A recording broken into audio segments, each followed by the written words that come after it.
Hello, friends, and welcome to the 63rd episode of All New Snap Judgments. As almost always, I'm Roy Rogers, and joining me, actually as always, is my friend and yours, the CEO of the Snap Judgments podcast and Emperor Sandworm Emeritus, Aaron Pulse Glazer.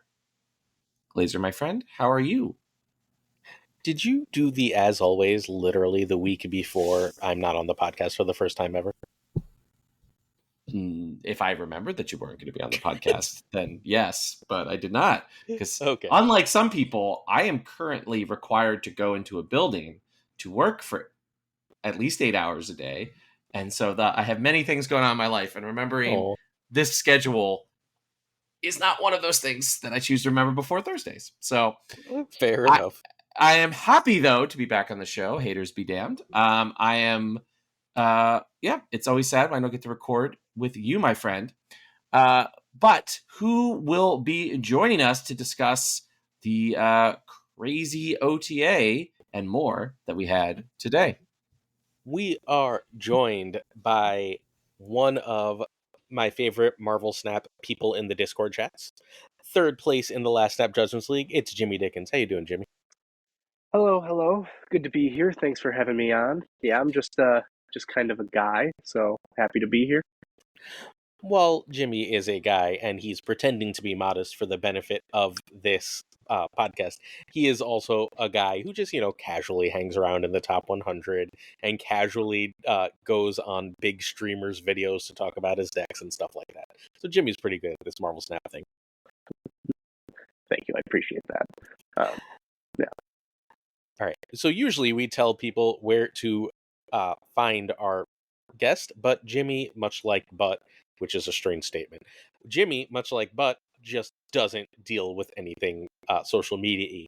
However, our other guest is every bit an equal the player of Jimmy, one of the most energetic and fun streamers in all of Marvel Snap, and one of the most creative deck builders. It's Dubos. How you doing? Yo, thank you for that intro. I really appreciate it. I'm doing great. Thank you for having me, guys. I am really excited for the shenanigans that are going to happen today. So, Dubos, where can our friends find you? Twitch.com/Dubos with 3 S's. That I think that's it. And Twitter, yeah. Twitter.com/ or X, I don't know. Twitter. We do Twitter here. Yeah, twitter.com/Santi Dubos. Santi, it's my name, and Dubos is my nickname. Nice. Roy? In service of getting us to what people care about as fast as possible, I'm going to do this real quick. Our Twitter/X, or whatever Elon Musk is calling his hellish social media app with a terrible AI, is at SnapJudgeCast. You can email us at snapjudgmentspodcast@gmail.com. But we are most incredibly proud to be the official podcasting partner of Marvel Snap Zone.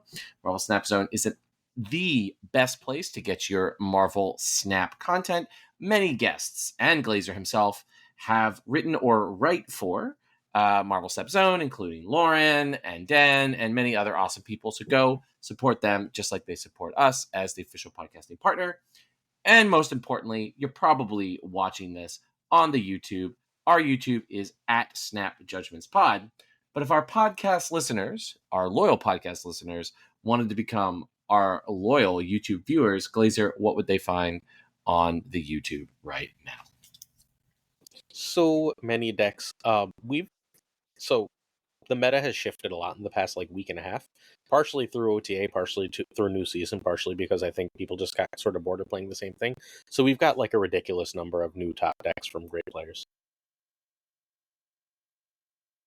All right. Don't forget that you can support us on Patreon, which is patreon.com/snapjudgments. Pays for all the awesome stuff like Snap Judgments League. Glazer can then justify the lots of money that I was about to say a specific number, but the lots of money that he spends to his very small child and wife on the community through your support for the Patreon, which again is patreon.com/snapjudgments. All right, let's jump into it. What people care about: the brand new card, Wiccan. Wait, Oh, no, wait. we went different order. OTA first. Sorry.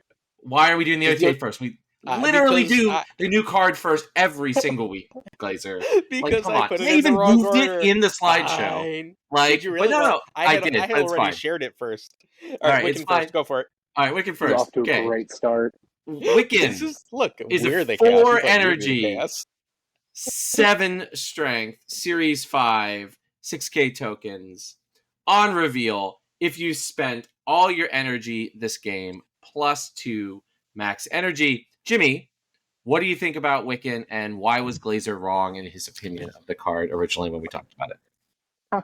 I mean, I'm still two minds, honestly. Yesterday, I would have said that he's a terrible card.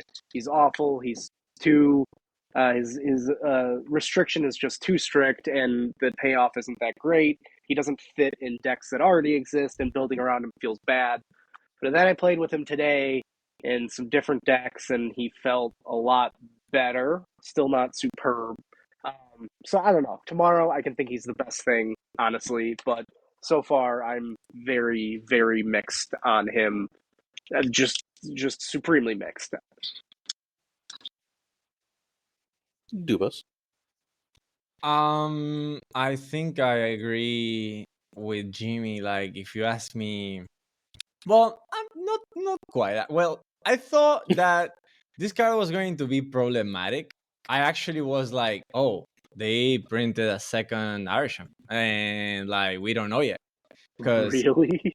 yeah, I was really excited. I am still really excited. Actually, I bought him with tokens because I did some bad key management last week, and I got Marvel Boy in like the fourth. Wasn't that smart, but I got the Marvel Boy in the fourth key, and I was like, okay, I'm gonna buy this card with tokens, and I was actually really hyped for it because I think it is like +2 max energy, right? And it's just great.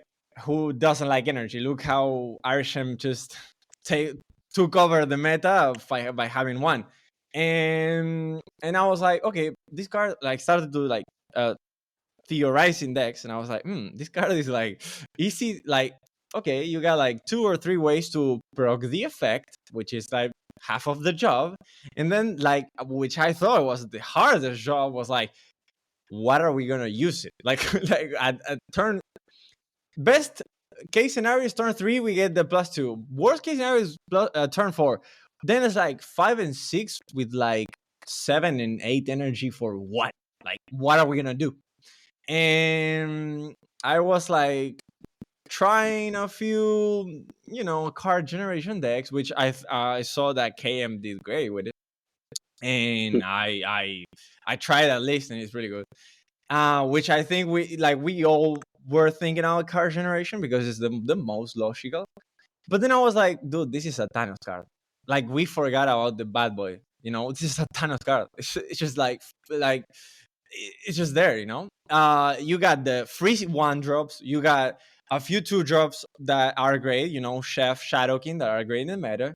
You got freaking copycat on the 3-drop. Now Loki is insane with Thanos. It's insane with Arsham. It's insane in every deck. You got it's just like I feel like now I'm just really sold on Wiccan Thanos, and I don't want to rush.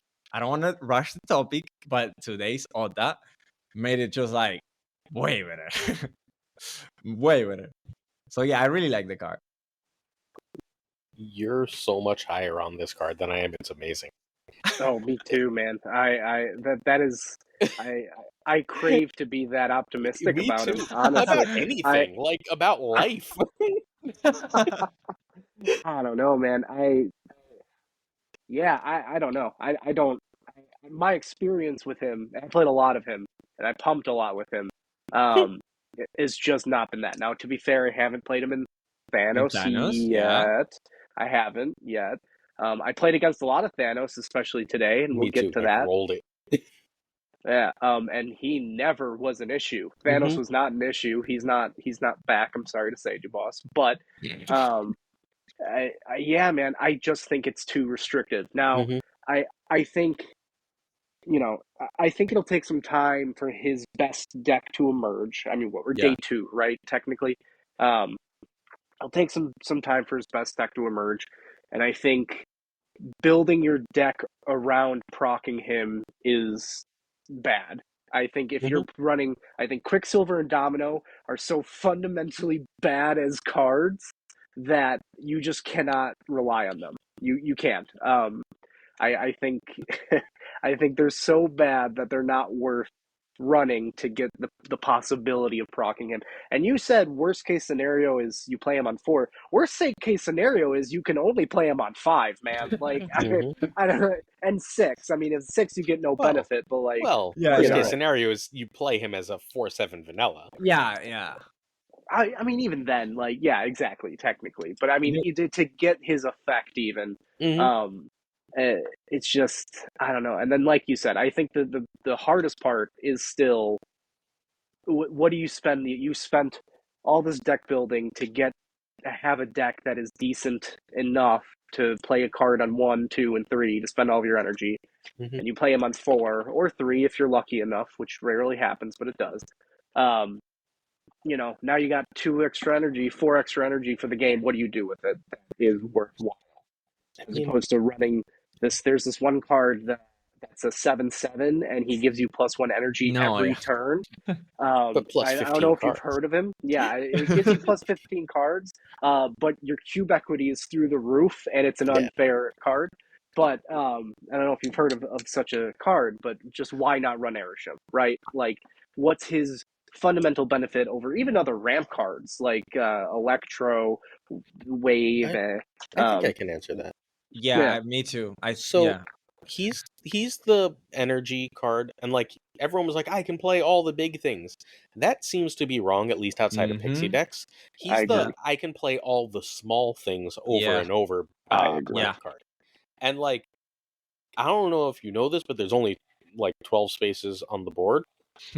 And that's like kind of a problem, right? Like, I am running out of, like, if you take up any of my like space with Clog and I'm running Wiccan, I'm just like, well, I sure do have 5 extra energy on turn 6. That's fun. Like, I don't know what, like, it's good, right? Like, and everyone knows I love bounce. Everyone keeps being like, put this in bounce decks, and I do. And then I'm just like, and now I'm fucking playing Falcon on turn 2 so I can get my Wiccan energy. And I'm like, what am I doing with my life? Like, I want to be falconing on 4. I want to be falcon, like, but now I've got to and now I've got like all this extra energy, and like one bad location turns up, and I'm like, wow, I wish I had saved that. Like, I don't know what I'm doing with this card. Like the KM best deck that he really loves, like, comes together and seems great, and then it just like, but like, the part of the point of playing the little guy decks is that they don't just fall apart like that, right? Like, you're not running the heavy curve stuff, so you can't just miss. But like, Wiccan gives you a whole new set of like miss conditions with those decks. I basically took his deck and I took out Wiccan and something else and put in Mockingbird and Devil Dino, and the deck felt better. Yeah, and I've seen other people with that exact same opinion. And like, I watched his stream where he was some of it at least. He was tearing through, and it's tough because it's like, okay, how much is that attributable to Loki's just a very good card? Loki's so good Stick right with him, dude. Yes. Whatever you stick with him, it's gonna feel great. And if you get Loki into Wiccan, that's broken into really good. Like, of course, it's gonna feel broken. Also, I'm sorry. Also, I think there's another factor. I'm sorry. There's another factor that it's like, I don't know if this is expression, but underseen, like it's not being taken in consideration. Is that collector has a lot of value with a lot of good cards that people weren't like actually giving, the I don't know, the attention, because like I was like you saw the decks that I sent you a lot of decks on Kate Bishop, and I was like I made one with like Queen Shit and Kate Bishop and Coulson with Kitty, Angela, and Collector, because I was really, really hyped on that. Like, it's as a Loki player, all Loki, right? Because new Loki doesn't work the same. But as an old Loki player, the only thing that we needed was the 2-card generator at the 2-cost slot, because we had Snogger on the That's first. totally why they nerfed that, right? Yes, absolutely. Because it was the only thing missing, and it was like, this card is the dream. This card is literally the dream. And I think Collector is putting as much points as Angela, or more even, because after the nerf, it's just not what it used to be, even though it's still good. And it's maybe putting like at the same amount of points as Thena, which you cannot play in the Wiccan deck because you're trying to like put a lot of cards in the board. But like addressing like the things that you said, and well, also Glazer, I don't. First of all, I don't think it will work in Bounce, because like Bounce wants to do a absolutely different thing. I don't like, this is like linear gameplay until you switch to like burst, like absolute chaos of cards. You just don't know my range anymore. We were playing poker, now I'm playing I don't know, Uno, like it's just like that. I'm gonna pull a reverse card, and it's just like, I think I'm going to be insistent on this, but like I think Thanos is the best card. Like Thanos is the best archetype to play, because what I'm doing personally, and what it worked for me. I don't know the players that you face, Jimmy, but I just put tech. I just put tech. I'm just running. I'm running tech. I run Shang-Chi, Enchantress, Shadow King, Copycat. I'm running. I was running Elias. I am switching back and forth with Elias. I'm not like, I'm not convinced yet on Elias, but like I'm running, and to address Glazer's counter, like, he said that there's Clog is running around and you only have 12 board space, and for the exact reason of that, I have Chef, I have Nocturne. It's just, there's like, and I was actually contemplating of running Killmonger, because like you can do 2-for-1, which is like taking your board space and also countering the Sandmans, which is like, I still haven't found the balance maybe on that. But I think it's just great, because then you have like, you don't need that many slots of like greedy cards. I just have Blove, well, Thanos by itself, right? And I have I'm switching back and forth with Blink and Elias, and I also have Mockingbird, which, if you don't have a lot of stones, it's a big cost card that you can drop with Wiccan. And if you do have the stones, she's cheaper. She's cheap, right? So I think Thanos found the best balance in Wiccan. All right. Yeah, Well, I mean, let's save the Thanos talk, because we're going to talk about Thanos specifically later on this episode. yeah, true. And let's get to some. Roy, do you have any Wiccan thoughts? Because apparently you love this card. It's not that I love this card. I just think this card is better than we predicted on this show. Like, a lot better.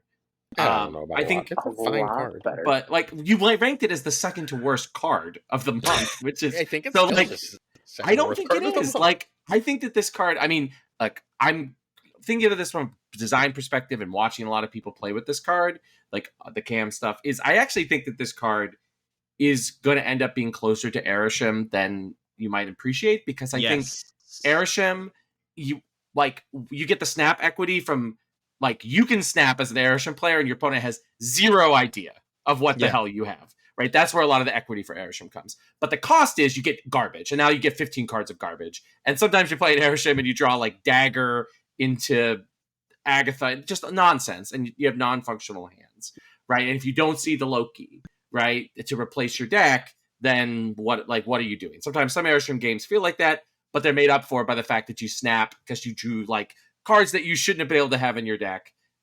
Wiccan is the opposite of that, where Wiccan allows you to have a consistent game plan in the sense that, like, you know what options you have access to, and you are just giving yourself more options in the final turn. Right? I think the fact that you could play 2 answer 4 drops is really powerful, right? Yes. And that is something, and I think Cam is lighting the way, finding the right mix of threats, answers, and plans. And the fact the Wiccan deck can just be a good stuff deck that doesn't play Wiccan, like in a specific game, and still have a functional game plan, and that's your fail case, versus a handful of daggers and other garbage, is a different and equally interesting problem. I think. So may I offer something? Yes, of course, as always, Aaron. So okay, Wiccan's win and Q rate at top 10% infinite right now, and obviously this will go up. 48.5, negative 0.01. Yeah, sounds about right. Top 50%, it's worse. Yeah, of course it's gonna be worse. And then Like, if you just look at all infinite ranks, it's even worse yet. So, like, the best players in the world have a sub 50% win rate and an actual negative Q rate with this card. And then everyone else who hits infinite is also sort of bombing out with it. I'm not saying that there's not some great home, but, like, I think a great home takes it up to just an okay card. Not like something broken. maybe. It's top one. It's regular infinite win rate. Like, is negative 0.07 and 47.1. That's like bad. I don't And think. that's the thing. I mean, I think I think he's more of a deck building puzzle than credits being given. Yes. And I think eventually, yes, he could be good. I don't think I don't think this card will ever be touched. He is not that good.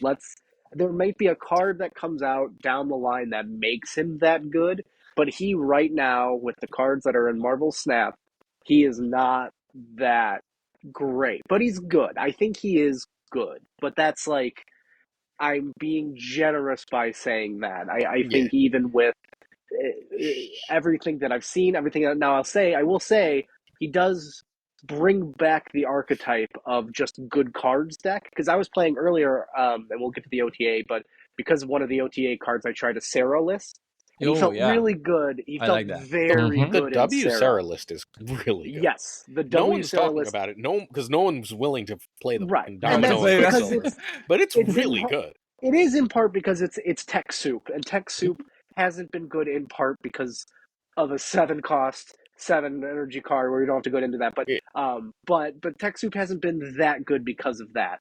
But Wiccan lets it be good again, and that's nice. And I do think he offers that other cards don't. But again, it doesn't make them tier 1. He makes them pretty good and playable. And that's fine. That's fine. I don't think it needs to be any more than that, frankly. I think I have an opinion in the middle of your, like, I think I'm more on the Roy side.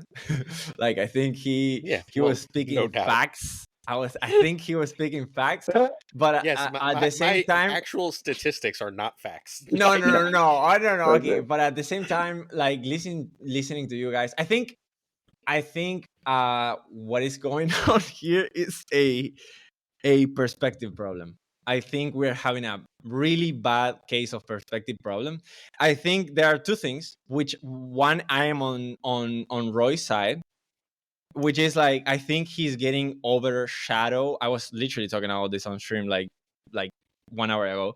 He's getting overshadowed by Arsham, and I think that's what Shimi was saying before. And then what it's made like, you say that? No. What is his stats as War Machine? Bro, but okay, but hear me out. I think like, because people are trying to do what you guys are trying to, like. You guys are talking about making a broken deck and, finding, like, a way to explode the card, and no, like, he's not that. Like, he's just deck. Like, I think I see him as an enabler but not for like broken ass stuff, like just normal stuff that you wouldn't be able to play. Normal, like Yeah. it's just like a Hope Summers without making you play the kitty package, right? And going for all the, you know, I mean, it's kind of like the same, right? Because you're going to go in the kitty package, in the Hope Kitty, Thena, Elsa. You're going to go 1 Kitty, 2 Elsa or Angela, then 3 Hope Summers. Then you start to broke the thing, right? I played that deck. He's worse than Gwenpool by like a massive amount there. Oh, definitely. No. Yeah, like, but like they do like really different stuff. I think people are throwing the win rate because they want to do something that Wiccan can do. You know, I think that's the point. I think looking at the stats at 1 day of release is not fair to judge the card, and I think until the perspective switches, we we are all going to think this card is bad, but like I don't think he is that bad as you guys are making I it. do agree with Dubos. I mean, I know I contributed negatively to those stats because I was trying to make Wiccan, Wiccan Goblins Galactus work, and fun. It doesn't work. I'm sharing that deck I'll let you... tomorrow/yesterday. Not Goblins. The Ein deck. The Ein deck's different. The Ein deck doesn't go Goblin route. I wanted a junk Wiccan deck. Fun fact, doesn't work, but it's very funny when Galactus goes off. But so, like, you know, I agree with the idea that week 1, especially with a card like this, that has a lot of room for experimentation. Unlike, you know, Speed next week, I think is going to have more level stats because you're not doing anything like that creative with that card. But Wiccan did, you know, new things need to be tried, so his win rate's going to be lower and all that. And I think he's just going to be good. I think leveling out at good is fine, though. Broken. Every card they release is good. It's like not a thing. They don't release bad cards anymore. Yeah. Hydra Bob was a 1/4, and they fixed them immediately. Sure, they did. But like they immediately fixed it. And now it's a good card. Like they don't let cards that they release new be bad. I can see think of the last one. I guess Black Swan, who ended up being good eventually. Yeah. But like it took forever. Yeah, but like you know. But they don't really release bad cards. Like it's a good card. Is it as good as Marvel Boy or Kate? Fuck no. But last week was an outlier, like an outlier week though. Like Kate's one of the strongest season pass cards we've gotten in a long time. Yes. And Marvel Boy, and I don't even remember what came out last month because I've got Marvel Boy ended up being not only a busted zoo card, but actually a more flexible card in other decks than it ended up seeming on the surface, right? So, like, we have there's such a recency bias in how we evaluate cards. Hang on, Copycat. It's worse than Copycat. What came out the week? It's worse than Ajax. It's worse than Gwenpool. It's worse than Hydra Bob. So it's worse than every card that released. Whoa. I wouldn't go as far as worse than Hydra Bob. I mean, it's definitely worse than Hydra Bob. It's not even close. Hydra Bob is better. Oh, Hydra Bob is great. I'm just great. It's worse. And then the week before that is Arishem. So it's like the worst card they've released in the past 2 months. Sorry, like I agree with that. But Glazer, okay, even if I take everything you said seriously. Like, disagree. They're all amazing cards. Hydra Bob, fine, good. Wiccan is still half a step below some of those cards. It's not just like Hydra Bob. It's like significantly worse than everything else there. This is where we're gonna break. Disagree. I don't think it's significantly worse than everything else. Like, there's a path for the card to move forward to be, as Jimmy said, good. I think that one of the mistakes that we may evaluate in this card is think of it as like the thing you want to do in and of itself versus an enabler for other things. Right? Exactly. And 100%. And that is, and there's still lots of good deck builders who will figure out the deck building puzzle. And then it's going to be Arishem. Like where Arishem went through the same bullshit where people were like, oh, it's just this fun draft mode card. No, it's actually one of the most busted construction cards of all time. The second Arishem came out, it took us 30 seconds upon Arishem. This is slower and worse. But if your card is worse than Arishem, you're almost every other card in Marvel Snap. Here, it's about as good as Makari. It's better than Fastos. I found the word. I went and found the word, Yes. last card. It's better. It's Like, about as good as Makari. I think A little better, that, not much. like, wait. So, like, All right. you're Hang on. saying Arishem took like 30 seconds? Of course, because the card has no drawbacks. Like, it's just the deck size is the only limitation. Here, we're going to use this to transition to actually talking about Arishem. Yes, yes. Speaking of Arishem, so Let's talk about Because all like of these Arishem's cards. only limitation was 12 cards. Now it's 15, right? Yes. So like, I guess we'll start at the bottom Okay, of Nina's before awesome we graphic go, here. yeah, we need to credit Nina. We're using Nina's graphic this week. Props to Nina's new. All right. So We'll start it with Arishem, but we'll then go in order. Does that work for folks? All right. Sure. So we'll start with Arishem.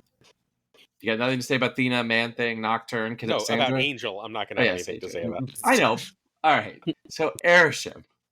I started with Jimmy before, so Dubos, what do you think about this change? Is it going to actually, end the Celestials' reign of terror on the game, or is it just another thing? I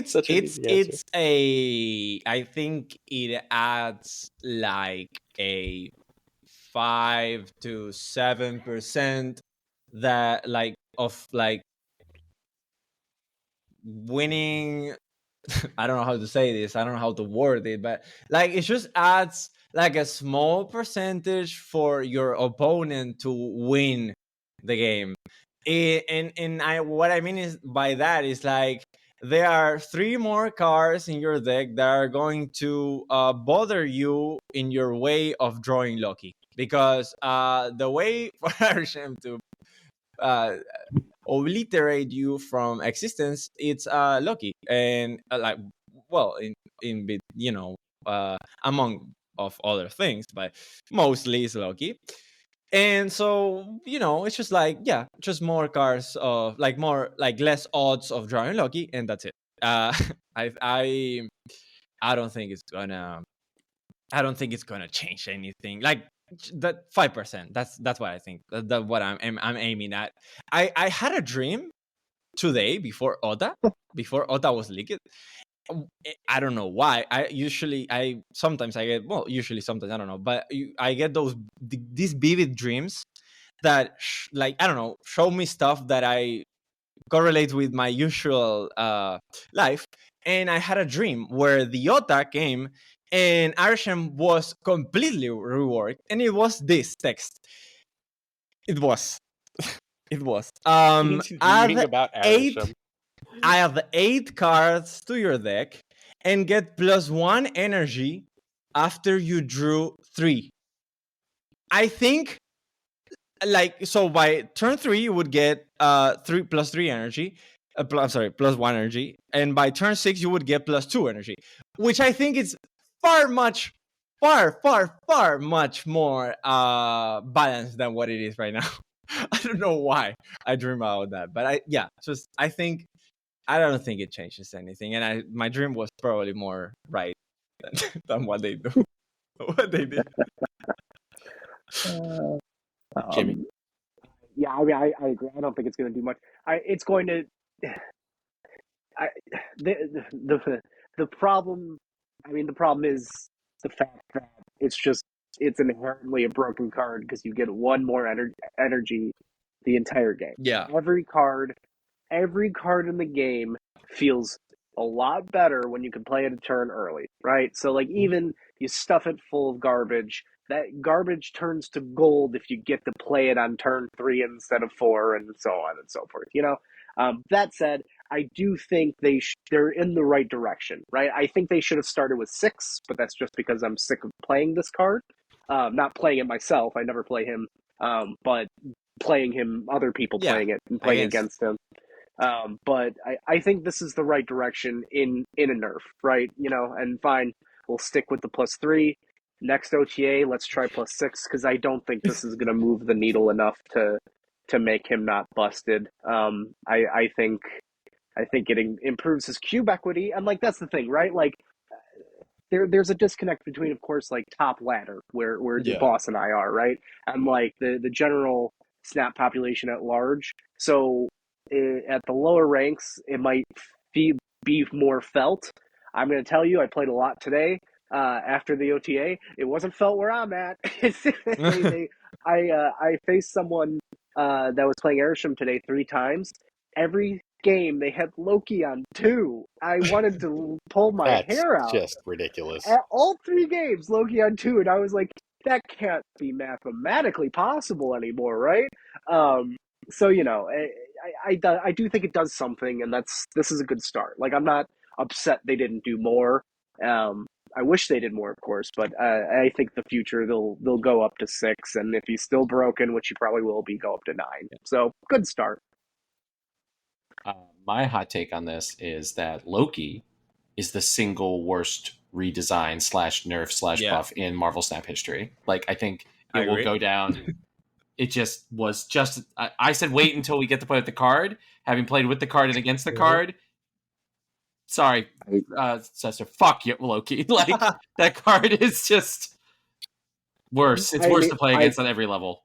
So I don't know if it's worse. It's still very bad. Like, I agree. I think it's still awful to play against.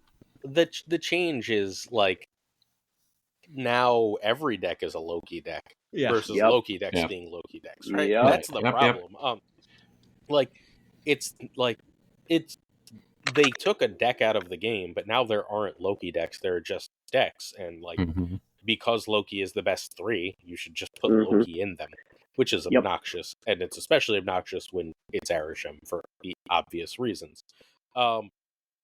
Loki's gonna get nerfed real soon, right? Like, he's gonna be a 4. He's gonna be a 4 or 5. He's got to be a 4 minimum. That's the he's first thing. He's got to be 4 minimum. Yeah. And then if he's still too broken at 4, then take away the card draw. Like, it's I think the draw a card part makes a lot.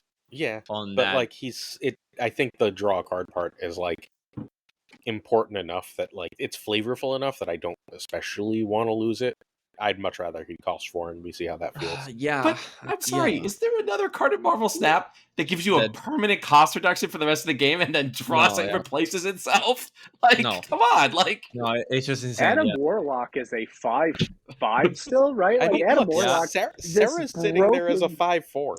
Like, Sarah didn't replace herself. You play her fine. and you played a piece of virtual cardboard. Yes. You're down permanently a piece of virtual cardboard. Loki, your deck is -1 cost and you're at card neutral. Like, come on. Loki should be a 10-9. A 10-9. If you if you combine those of two. Let's before we go too far down the Loki rabbit hole. Arishem is a card that you have to be careful with taking away, because all of the not top players, I mean, everyone bought Arishem, right? But like, it's also like, if you're brand new to Marvel Snap and you just want a card to buy, it's going to be Arishem, and that real estate has a lot of value. And so getting rid of Arishem in any real way is going to be dangerous. I don't think they were trying to make it significantly worse with this change. I think they were trying to make people think it was significantly worse, so they would just play it less. Like, all they're looking for is for fewer people to play this goddamn card. And hey, to their credit, it lasted like half an hour. There was a half an hour I didn't play Airship. And then everyone figured out that, he's the same card still. It just has a little, like, a 5% less chance to draw my things. It's 4%. It's 4. It's ridiculous. It's so, that's why, like, I respect them. I respect them needing to not nerf the card to the ground, and so adding cards little by little I am fine with, and I do just want to say the worst redesign was Leader, where he copied the card to the right lane. I mean, people remember that existed. So it is a very bad redesign. Wait, I want the exact text on Arishem to be cost cannot be reduced. I think we would go so far to improving the Arishem experience if cost could not be reduced. Because I'm telling you, if we get rid of Loki, people are going to be like, oh, well, all the other broken things are done. Sarah on 4. And then we're dealing with the whole, and like, we got Quinjet in all these decks, right? Like, just fucking, you got an extra energy, your shit can't be reduced. Deal with it. It's not a bad idea. Because that would help with you can't just slam Loki in it. And You can't, like, if you already have enough broken pieces to work with. Yeah. Stick with those broken pieces. You don't It also takes need cost Mockingbird out, reduction. right? Yeah, Like it yeah, just yeah. it does. I agree. Yeah. That's actually a pretty. I like that as an idea. That's a lot, actually.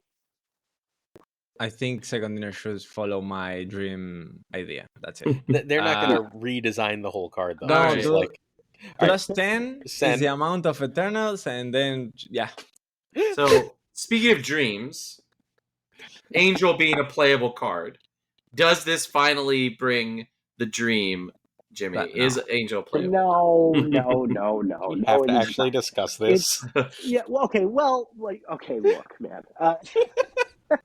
I don't know. It's such a. I want Angel to be playable. I really do. Phenomenal but variants. He's not. Yeah, he's got some of the best variants in the game too. He does. One of the His worst base art cards. is solid too. Yeah, for base art too. Like he's, but no, I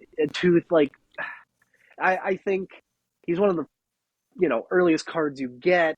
Maybe they can play it before they realize how bad he is, but like no, he's never going to be something that people have in their deck, thinning or otherwise. He doesn't do any. He doesn't do it. He doesn't do it. He just simply doesn't. He wasn't the worst hit off Kazar's girlfriend. Like there was way worse one drops to get you. Look, my favorite of all of them is always Iron Fist to clog yourself. It's like, oh, snap! Thank you. I love that interaction. That doesn't make any sense. I appreciate it. Oh, Bast when your hand is full of cards you don't want Bast. to be. I was gonna say Bast. Yeah, Bast is I snap on the Bast. I don't give. Yes, I don't. on Bast too. Yeah. I snap on Iron Fist clogging them too. All that shit. Yeah. Like, there's so many Iron Fist or Ghost Spider as well. Yeah. Like it's just. Ebony. Yeah, Ebony Maw is. Ebony Maw lost me a game the other day. Ebony Maw won me games. Yeah. All right, Mind Stone, Dubos. Is this saving Thanos? Dude, it's just great. Dude, today I played a game, like I don't know, like 1 hour ago, and I had Mind Stone on one, and I snapped it, and you know how I can't even explain you how it felt. It just felt coming back to the good old glory days that Thanos was the best. Thanos was the Irishman. And it was like, oh man, this is great. And then you get 2 stones, you play the 2 stones. Then if you draw, I don't know, Chef, and you also got a stone. It's just great. And my favorite part, because I don't think I mentioned this before, because I think I was trying to convince you guys on the God. Wiccan. Sorry, I looked up Thanos' stats. I was trying to convince you on Wiccan, but like, dude, do you know what's the only card in the game who has cards in the game who makes you draw cards? And who is the only card in the game who gives you permanent discount on cards? Loki. And what does the stones do? Draws fucking cards. Like, it's just fucking insane, dude. All right, you know, so like you just have Loki. I hold the stones. Can I say Thanos' stats quickly? Yeah, and then then you can continue. I was like, I wonder how they are in the last 7 days. Top 10% infinite, 40% win rate. Oh my gosh, negative 0.28 cube rate. Okay, but that's not me. I'm playing. But that's not me. But that's not the me. Boss stats. I am. You understand? It's actually better when you get lower in rank. It's better when you get lower in rank. Yeah. Well, that's insane. That's some of the worst stats I've literally ever seen. I've I bet you I'm looking up Angel. God, hang on. No, bro. Like, I've been doing great with it. I mean, definitely the win rate is not up there, but the cube rate Angel is better. Oh my god. Well, but Angel doesn't get played, and like people 45% win rate, negative 0.28. I don't want to start on the untapped stats. All right, I'll let that go. You know, sorry, discussion, because like I don't want to get on that boat, but like I'm talking about my personal feeling, Yeah. with the car. Like the Mind Stone back is just a buff. It's a buff, and it's not like you cannot argue that it's a buff. That's definitely a buff. Like Yeah. I Yeah, think of it's course, just the buff. I think it's just making the deck better, and also like it's also like bring. It's just I like that they are confident enough to say, because they probably saw the same stats as you that are watching right now, Glazer, and they were like, oh shit, we could make the Mind Stone a 1 back in, like we could bring back the stone. Definitely, it's not gonna hurt. And I love it personally. I don't have a 40% win rate. I personally love it. I don't know my win rate.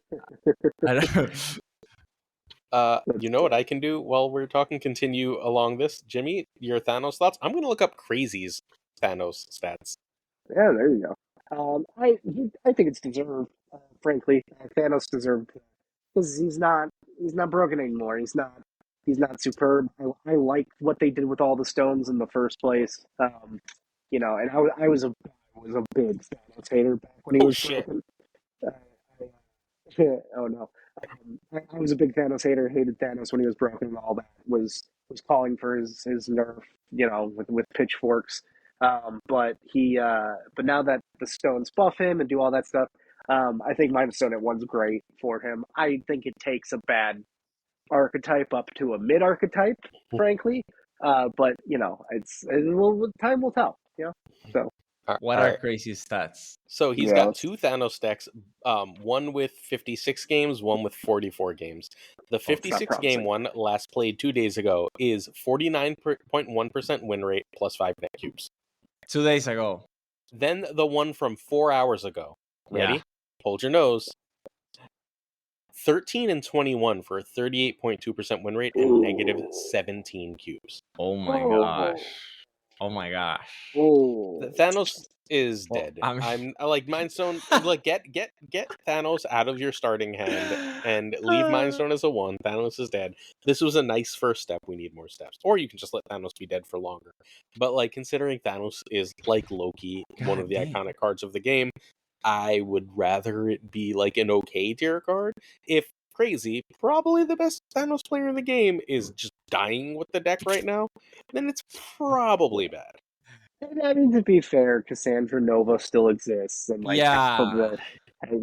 Cassandra Nova's a big probably part of that. Like, who we'll talk about in a moment, or a couple moments. Get But Thanos out of the starting hand. I agree. Thanos could now that the stones are completely reworked. Yeah, I think maybe we could do that.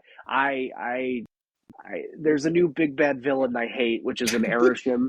So maybe if Thanos is buffed a little more, I'll be comfortable with it. But like, my ass is still sore from what he did to it back in the days of him doing that. So, I'm hesitant. But I would agree that he's pretty bad right now. So giving him some more is fine. Can I ask a question, Glazer? Sure. Any of those lists that you see in Crazy's stats, yes, do they have Lockshaw in it? Yeah. Yeah. One that does. makes much more no, sense. The other one doesn't. The other one's a Wiccan list. Yeah, well, the Lockjaw list is the bad one. The Wiccan list is the also bad one, but not like, oh my god, my eyes are bleeding bad. I thought so. Yeah. That was what I was. Yeah, because Lockshaw is not good. I'm not gonna start talking about a 2 weeks old subject, but I don't think Lockshaw did anything. I think people putting Lockshaw in Thanos like, oh, the good old days are back. No, that's not gonna happen. I'm gonna suggest that Lockjaw's not good. Yeah, putting Lockjaw, who's not good, in Thanos, who's also not good, doesn't suddenly make them both good. Yeah. It's just bad combination. All right, let's Thena, right? Or unless you have Mind Stone thoughts, right? No, Mind Stone thoughts. I haven't played enough recently since the OTA to say anything about Thanos. But Thena, she's now a 2-0. My girl lost her 1 point. So I believe we are on Jimmy. Thoughts, feelings about Thena. It's a buff. It's a buff, realistically. Okay. I watched KM's vid Mhm. about the OTA and the way home, and I do think he puts it best at top infinite, which I'm selfish and a narcissist, so that's what I'm going to care about the most. I think at top infinite, it's going to be a buff. At lower ranks, it is maybe the 1 point will be felt because, to his credit, or to ST's credit, they have stated that cards with 1 power taken away to put them just under Shang-Chi range haven't seen a general increase in win rate because of it solely. However, Thena is a very specific case where you Mhm. would only be able to proc her twice before she's Shang-Chiable, and now you can proc her 3 times, Yeah. like safely, and that, that's a big deal. It is, and yeah, Shadow King is still a card and all that, fine, but like Mm. the fact that they can get another proc on her safely is a big deal. So that's why it's a buff. When I say it's a buff, I think they have the right idea with it. I say nerf her more. I do not like Thena, but only because I think she's a boring card and I keep seeing her everywhere. That's just personal. That's just me. But ultimately, I think this is not. This is almost a buff. If not, it's just a neutral change, honestly. It's a buff. Yeah. But I think it's a buff. It's a buff. It's definitely a buff. I think I think Thena should have gotten hit like a few weeks ago already. Like I think they took a lot of time to nerf her and they didn't even nerf her. It's just a buff. So it's just like it's just really comedic in my opinion. And I'm actually really happy with this change and the next one we're gonna talk because I have a negative mid-range list with like Cope Summers and like Thena and Angela and Kitty, and it's just like they gave me two more cars that I was already running, but I couldn't get them with Shane Foster. Now I can, so like it's just really happy about that. All right, let's jump, Dubos, then Wait, to can I Cassandra. Go talk ahead. about Thena too? So You were I just wanna. talking why they were, so you were agreeing with them. So go ahead. I wanna add the like why it's not nerf thing a little more clearly because this isn't this isn't a card that you play on the last turn or one of the last few turns. Almost every time when it is or is not, when it is a buff or is not a buff, you're dropping it at the end of the game. For Thena to be shungable, you have to know at the end of turn 5. It's not, there's no guessing game, right? Yeah. If at the end of turn 5 that shit reads 10, guess what? It's shungable. That's no longer the case, right? Like, and if it wasn't going to read 10, you never would have to shung that lane because the trigger would have after shung. It's the timing of Thena specifically, and when she hits the board that changes that whether this is a buff or not. And I genuinely believe I played this immediately after, and it's so good still. Oh yeah. All right, Cassie. All right, Dubos. Cassandra Nova, this card, sort of feels like just got released and is already hitting the nerf. Or is it a nerf? What do you think? Well, not a nerf on my negative list. Yeah. But Yes, it is. no, no, You because don't want this with your fucking I Jane. do. When you draw this and not Iron Man with Jane, you're gonna be Bruh, so mad. You would much rather just draw the I'm good not even cards. running Iron Man anymore. Like I think like this card is why I'm not running Iron Man because just Are you insane? I Like, am it makes no insane. sense. This is a 0/6. I am insane. I am insane. I am still testing though. I have dude. Here, let me help your testing. Put Iron Man back in. Dude, Derek was on my stream today. Was like, why no Iron Man? Put Iron Man. Iron Man. You need Iron Man. Iron Man. Why Iron not? What not? Why not Iron Man? And I was like, okay, don't put Iron Man. Don't put Iron Man. I was like trying to go for reverse psychology. But besides let's not talk about my Iron Man beef. I think like just 1 point. Like it's just like I'm looking to see your stats without Iron Man, sir. they fixed the curve. That's it. That like that's just like they fixed the cast on curve for like the non Arsham matchups or like the non Thanos matchup that are non-existent except you're playing me and crazy. And like that's it. Like that's just instead of 3-7, it's a 3-6, or instead of 3-6, it's 3-5. It's just that's it. And yeah, that like I guess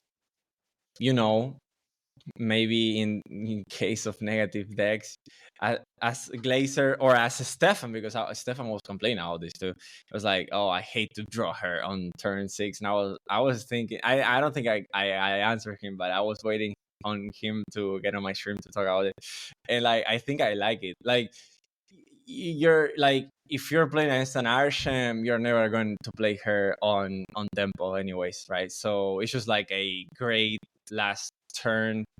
And yeah, I mean, if you have to play it on tempo and you don't, you draw it at the end, well, that sucks, but you were going to do it anyway. You know what I mean? So like, just that's it. All right. Jimmy. Yeah, I mean, I'm fine with it. You know, she's a nice answer for Airsham, and that is almost seemingly why they designed her, I guess, and why they made her free, quote unquote.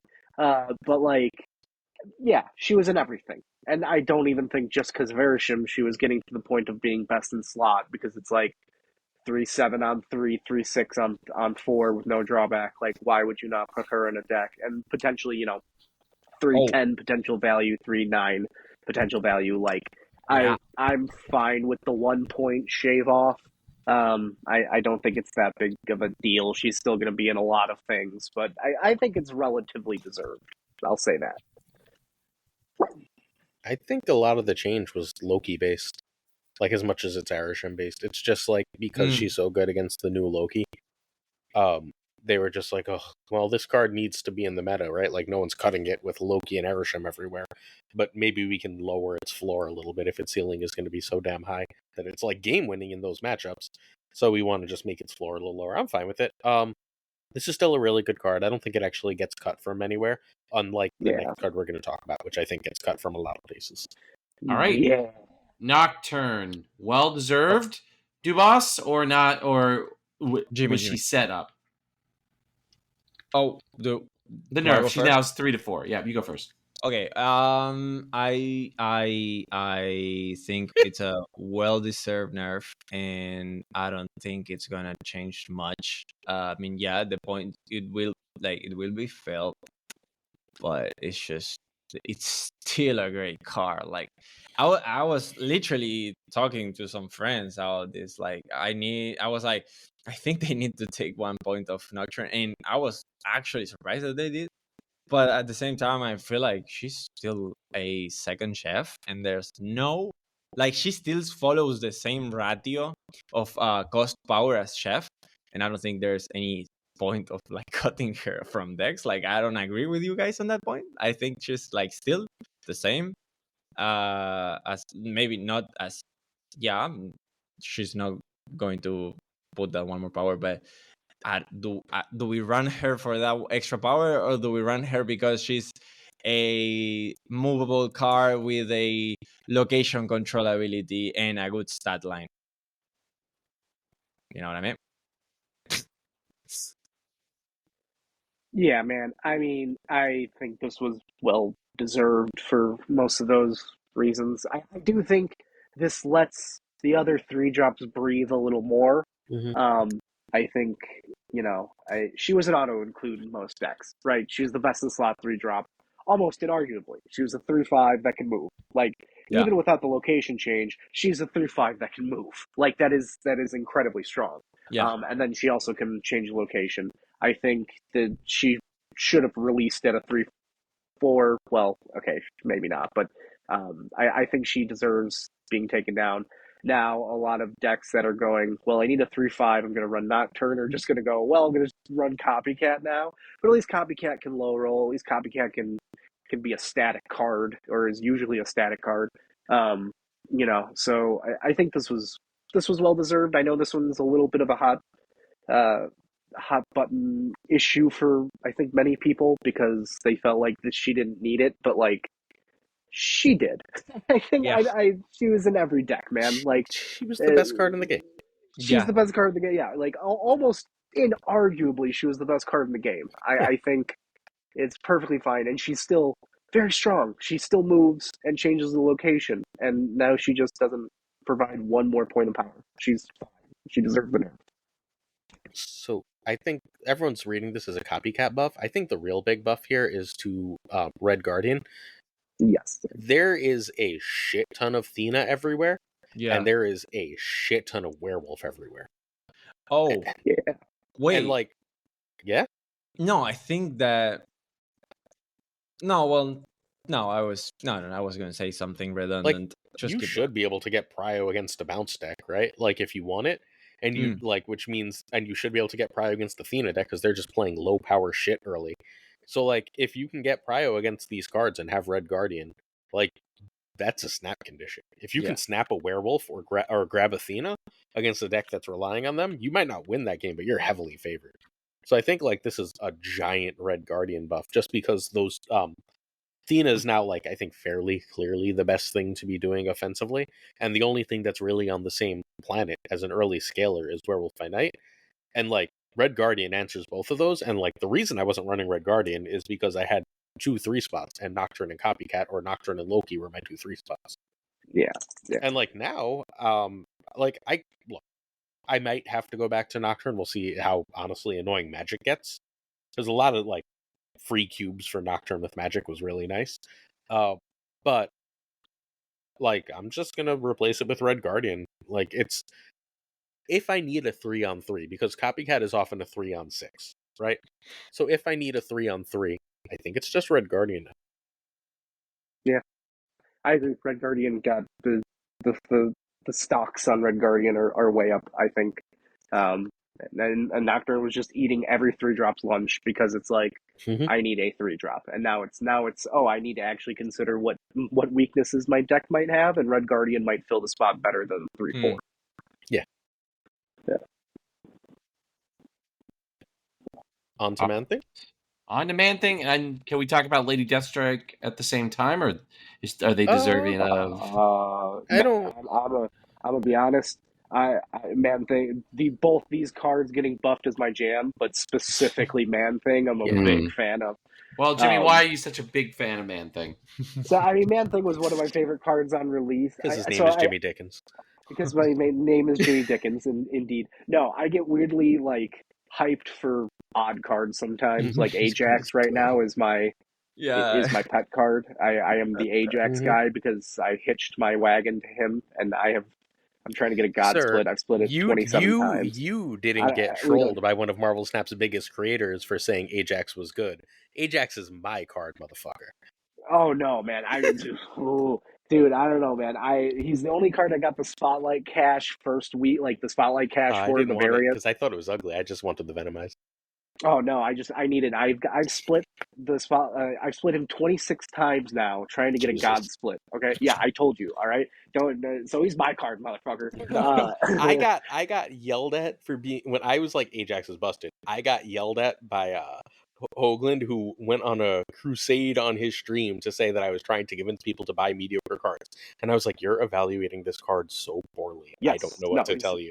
That card is fucking incredible. It's one of the best cards in the game. Like it is the biggest thing." That is a bold claim, but he is the biggest thing. Easily the biggest thing. We can talk. I could talk about Ajax. We could have a podcast just talking about Ajax one day. But and I'm glad to hear that. But as for Man Thing though, I think this is actually this is a sneaky, fantastic buff. It's 2 points of power on the 4-drop that has like conditional no downside, right? You play him in a lane, and he has now the potential to, realistically, he's a 4/9, 4/11, 4/13 sometimes. Unshankable, all that. I think this is a really good change for a card that did need it. And the Wiccan deck I referenced earlier, the Sarah Wiccan, I went Toxic Sarah with Man Thing. What's her face? Typhoid Mary and Ajax. and then Wiccan, Sarah, a bunch of other cards. And Man-Thing felt the best in that deck. Like, he feels very good now, again. Or not again, he never did. He feels very good for the first time, and that gets me really excited for this change. I think we're going to see Man-Thing in at least tested more often, because you don't even need to run loop. You could just play him smartly and get a lot of value out of him. I mean, if you think about, like, him and Sarah in a lane alone is 11 power, just raw 11 power. And then, -2s to the cards they play if they're under, 4 cost. Like, and with all these, with all the Thena and Angela's running around, there's a lot of mid-range that gets hit by Man-Thing, so he's usually easily a 411 to 413. Like, and that's superb. So yeah, I'm very happy. 2 points of power is a huge buff, and I don't think people necessarily understand that sometimes. So yeah, that's my little little Man-Thing rant.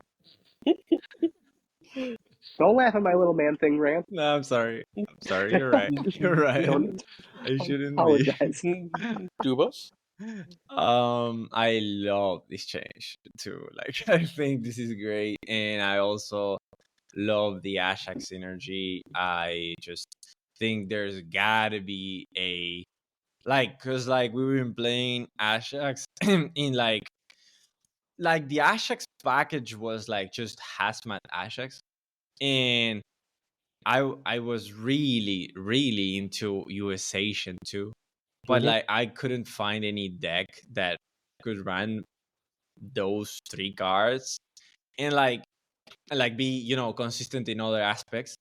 With Man-Thing, there's Holy also fuck. like Holy like fuck. just Holy fuck. what? Wiccan Sarah.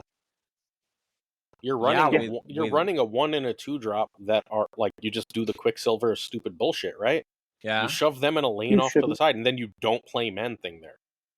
Right. But you've got a million energy for and then that. you got the US Agent and the Or Ajax. you could also not play the bad cards and just do a different game plan, and it works really well. Like I said, Sure.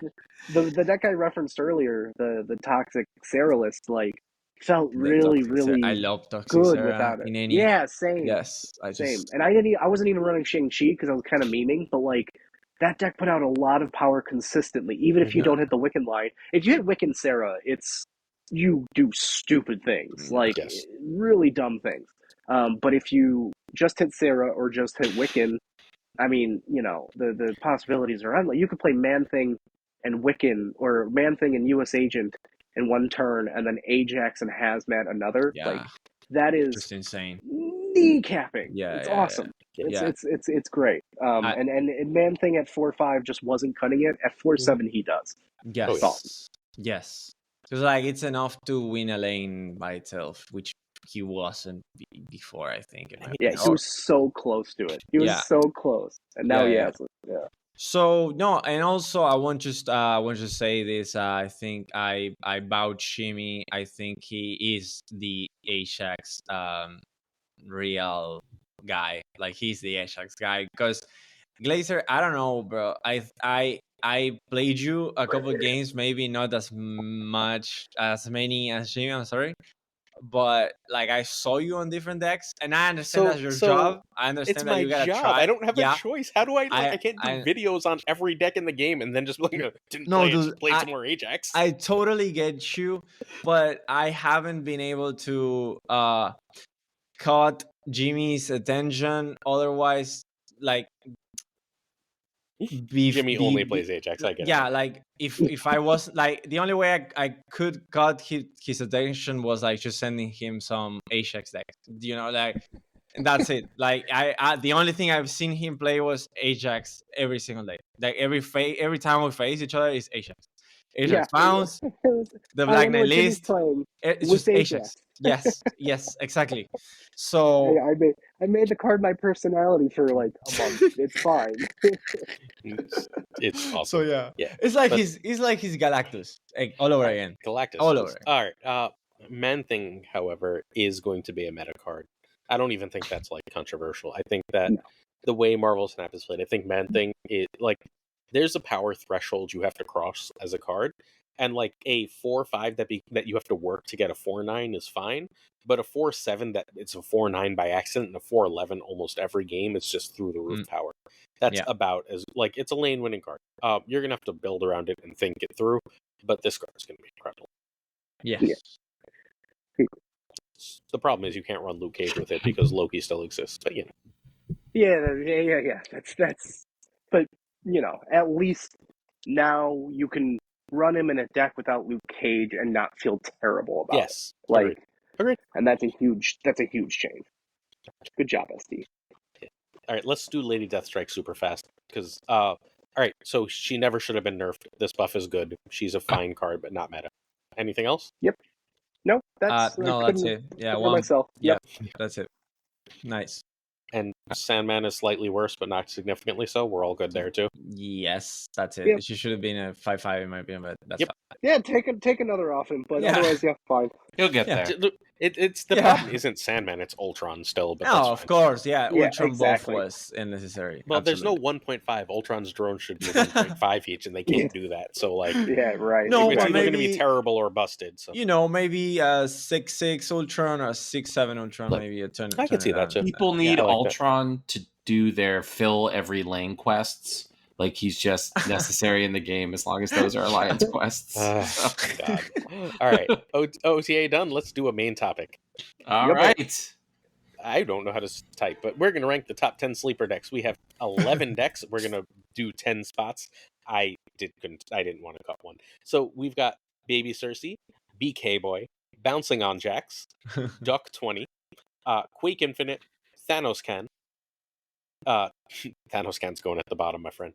Tokens, Carstroy, Toxic BK, Weekend Galactus, Weekend Miracle, and Zemo Boy. This list was created before the OTA, but we will take the OTA into consideration. Yes. So, all right, we're going to go through these decks one at a time, and then we're just going to sort of rank them as we go. Everyone cool with that? Yeah, yes, that's fine.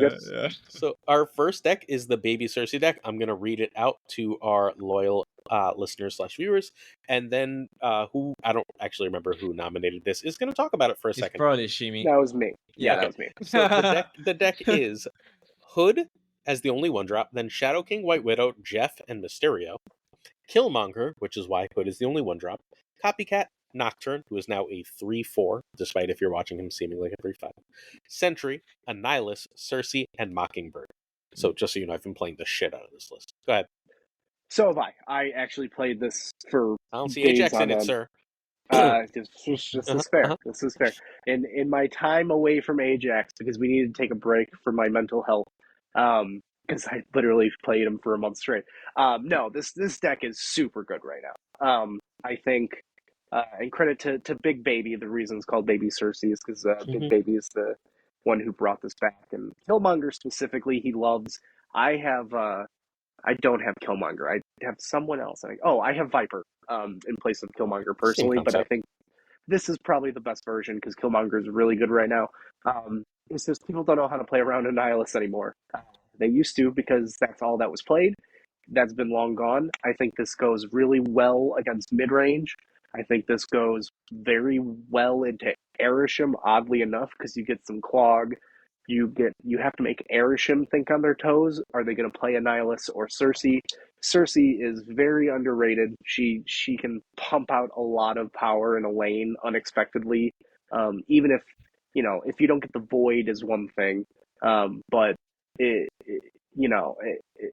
play her on top of like a Mysterio, the Hood, even White Widow, like those three. Going from 2 to 3 is a big jump. You can get some awesome cards. And same thing from 3 to 4. So I think this deck, and then Mockingbird is still Mockingbird. She's still a busted card. So I think this has a lot of power potential. It has some, you can play around with the tech in it, which is what Killmonger is. And Shadow King. Shadow King, I think it's core. You need Shadow King almost. I mean, guaranteed. You don't need Nocturne and you don't need Copycat, but I think you do need. No, those else. All the 3s are flex spots. Yeah. I think, but all the others are pretty. And Jeff can be Kate. Hawkeye Kate. I love And fucking Hawkeye so much. That card yeah, is you could put her ridiculous. in anything. She's one of the best cards to come out in recent memory. But I like Jeff because you can move him into the Cersei lane if you need a little extra Or support out. there. So out exactly. So Yeah. I like Jeff personally, but that could be Kate as well. But yeah, super good right now. I love this deck. All right, let's compare this to BK Boy. I'm going to read this, and then this is a Dubos, and then we're going to we're going to pick which one of these lists is better. This list is fucking insane. It is Black Knight, Squirrel Girl, and Blade as the 1-drops. Yeah. Hawkeye and Valentina as the 2-drops. Marvel Boy, Lady Sif, and Loki. Ghost Rider, Cull Obsidian, Mockingbird, and Infinite. So I know that sounds like it's complete nonsense, but it works. It works really well. It really does. I played it. I test things. That's why you don't see me playing Ajax all day. But it works. It's insane. Like I would have thrown this list if it wasn't for Tommy. Shout out Tommy. Shout out to Tommy, the Black Knight God. Every Black Knight list I've ever made or played was with Tommy or thanks to Tommy or it's always related to Tommy. So shout out to Tommy. I love you, Tommy. Thank you for being such a adept of Black Knight, dude. I was playing something like 2 cards off this list. I was on 2 cards off this list. I as soon as summer I was like, yeah, this is going on Black Knight. This was first of this was made. I made 2 cards different of this a deck with 2 cards difference of this same list, which were Cool Obsidian and Square Girl. And I made it because I really like the Derek's Loki that he made on Marvel's Boy Days 1. We know, the Marvel Boy with Square Girl and Loki and all the crap. And I was like, oh yeah, dude, I just need to make this, but on Black Knight. And I was like, damn, Mockingbird and Loki on Black Knight is actually not bad because you can actually control the cost of Mockingbird and always discard Infinite and therefore not go for the 50-50. And that's like an idea that I got from Nyom because he was playing a She-Hulk Black Knight. And therefore, I was like putting all these pieces together and I had Queen shit and I can't remember the other 4-drop that I had for Cool Obsidian. I think it was like another, car generator card. I was like going between, War Machine that I was like, the Sandman matches are bad. This last lot, the last lot I wasn't really convinced on because I wasn't going for the Square Girl. I wasn't going for the Marvel Boy Cool Obsidian thing. I was going for more of a Loki Queen shit discounted list. And Tommy, I made the Discord this week for my community, and I messaged, I sent the list. I was like, yo, can someone try this but with War Machine and tell me how it feels? And I got hate from Barcy, from Derek, from every single person in there. I was like, they were like, oh, this list is shit, listeners who are unfamiliar with who he's talking about the number 1 and number 2 player in the import leaderboard right now who thought that would be terrible. Continue. They were like, this list is shit, doesn't work, what are you doing, Valentina Scope and whatever. And then I got a message from Tommy 3 hours later saying, yo, this is a really good deck. And I was like, yes, dude, thank you so much. It was like, I just made these changes. I was playing Square Girl, Cool Obsidian, and he wasn't playing Loki. He had, I don't know what he had. He had a different card. And I was like, dude, go Loki. Trust me, you will not regret it. And it was like a few hours later, he was like, yeah, you were right. It was Loki. And therefore I was like, you asked me for underrated list. I gave you this. It's just insane. I love it. I love how it works. I love that it's not meta.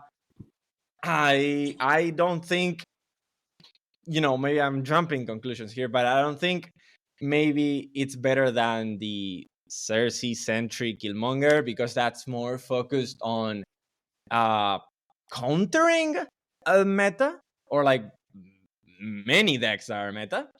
But this one is a great list that they're just going to give you fun and a lot of cubes, because no one has a single clue what you're doing, and it's legit. It's literally, yeah, it's like that. So yeah, shout out to Tommy, basically. So this is a very, very fun list. I don't think it's as good as the Cersei list either. No. Like the Cersei list has a real shot at winning this like little top 10 sleeper deck competition. But this list like plays so much better than it looks. I was like, oh, like look, little synergies. When your Black Knight's just suddenly a 5 and you're just like, okay, right? Like this deck is also just crazy weak to Shadow King. No, yeah. Like Shadow King's real bad for you. But like if you're not playing Shadow King, sometimes it just puts out so many points that your opponent's just left there like, what the fuck just happened? This doesn't make sense. And Loki's OP, so Loki should go on more decks. 100%.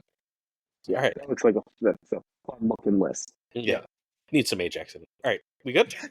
Wait for it. Just wait for it. That's what I'm setting it up. Wait for it. All right. Who suggested this? This is It's mine. That's not a big sleeper list. Yeah, What this is bro. this What is the one fuck? of the best lists in the game. But we look, keep it the bouncing on Ajax. I think this exact 12. Right, hang on, let me read it. It is Hood, Rocket, Nico. The only difference you're ever really going to see in this list. This is a list that is very popular. This is the Geo version, right? No, this is one card off the Geo version. Beast, Hazmat, Widow, Falcon, and the difference is Geo, when he first made it, ran Grandmaster over Falcon. Cassandra, Nova, Werewolf, Viper, Sean, Ajax. Yeah, this is a list that as soon as Cass came out, this is the one I put together. So is it nice? Yeah. Like this was the first thing I tried with it, and then it just turned out quite nice. Mm-hmm. I told you I put Ajax in everything. Oh no! Okay, no, I'm wrong. Geo releases the week before Cassandra Nova, the week of Ajax, and then like when Cassandra Nova came out, this list took off. Excuse me, my mistake. It was Sage. No, you're good. Yeah, Sage makes sense. Yeah, Sage makes sense. Yeah, and even then, like Gnome _ plays. It's actually __ plays. Yes, it's Gnome _ plays. Shout out to him. Basically created a good show for this list. Mm-hmm. But I mean, this is probably the most meta of the decks on here. I don't think it's. I don't know. I don't run into it as much at all. At least anymore, but it's a super strong list. It has an answer for everything. It's got Shang-Chi as your real tech. It's Clog oriented. It's got Cassandra Nova for all the Airsham. Ajax just wins his own lane, and you can play him on 5. Like he is the best. This is the I will go on my little Ajax love train to say that he is one of my favorite cards, and he truly is just versatile. And like even if you don't have Hazmat, they have to respect it because he's going to be 20 power. He's a 520, up to 520, what is it? 520, 30 technically, but on average he's a 520. So like, often, it's actually, it's one more than 420. But it's a super strong list, and it still is. It's a little less strong because the meta has adapted to it a little bit. Especially because it is that strong, right? Like you truly, you bounce Werewolf a couple of times. He's big enough to win a lane, and then you have Ajax in another lane, and then I need to tech something, Shang-Chi. Like it's great. I'm sorry, Jimmy, but I don't think the meta adapted to this list. I just think that Loki Reward came in the picture, and they were like, oh shit, Loki Bounce is a little bit better, and that's it. But this was literally crowned as the fucking best deck. So why the fuck is here, bro? What the fuck is doing in this? Best deck. I think it was the best deck. I don't think it was the best deck. I think not anymore. No, definitely not maybe anymore. Maybe it was. I mean, it still works superbly well. I mean, yes, I just think there's things that work better now. Loki. It's Loki. Loki stuff. Is it Loki stuff? Is it Loki stuff? Well, it's specifically Loki Werewolf and Loki Thena. Yes. Right? Yeah. Loki Werewolf is quite good right now, and it's frustrating. But yeah, so this, So I still don't think this is as good as the baby list right now. I actually agree. Yeah. Look, this was better than the baby list. The baby list is better. This is better than BK Boy, but like we're comparing a real sleeper. Like the baby list is a sleeper because no one's playing it. Exactly. Yes. Right? This is less a sleeper, but still This is not a sleeper. probably I better. think it should be on the bottom of the list just because it's not a sleeper and we are ranking a sleeper list. I could actually live with that argument. Roy, what say I can you? live with that too. Oh, we're going with it? I can live with that. Yeah, 100%. All right. So it is going to end up at the bottom because it is just too good. I've played against this, and if I've played against this, then it's not a sleeper deck. All I right. didn't realize how popular this deck was. Yeah, no, it's a real, like, this is one of my favorite lists in the game. I think, like, Bounce Ajax is about as strong as Bounce should ever be in Marvel Snap. And, like, I love Bounce. It's my favorite thing. But Bounce, like, that Bounce is better than this right now is probably a problem. Like, Bounce Ajax doesn't need to be nerfed, but when Bounce gets better than this, I think that's when it starts to be nerfed. That's actually probably a good baseline to go off of, I agree. Yeah. No, I think, dude, Werewolf is kind of getting scarier. Like, scary again. Like, I'm sorry. Like, she's just becoming... You got Duck 20 on here? So I share... This is my video for tomorrow because I found a Howard deck, and, like, there's no chance I wasn't sharing a Howard deck. I also, because it's YouTube, decided I had to find a Woody deck that was a sleeper, and this deck is fucking good. Yeah, I'm gonna read it to everybody. There's no like, this is another one where I was like, why is this so good? All right, it's a Howard the Duck deck. That's why it's called Duck 20. It's America Chavez, Howard, Forge, Sinister, Mysterio, Patriot, Brood Absorbing Man, Gwenpool, Iron Lad, Iron Man, and Mockingbird. And that sounds like the biggest pile of shit you've ever seen. And if you run out of board space or they clog you, you die. But if they don't, you put up so much power. Like, you just make Thena decks look at you like, what the fuck did you just do? Like, this deck is so stupid. Like if they don't clog you, right? Like, if they don't see White Widow, or, like, you play around, like, this deck just puts up, like, 24 power per lane. It's insane. Yeah. I literally played against Woody. Like, I think I was his first game. Yeah. Like, I think I was his first game as soon as he went live, and I was like finishing my stream. I was, cooked and Barcy, and they were like, okay, play a good deck, because they're harassers. Like, they actually get into my stream and just harass me.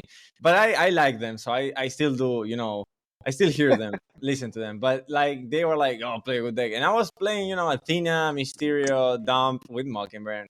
And he was, and Woody was playing this.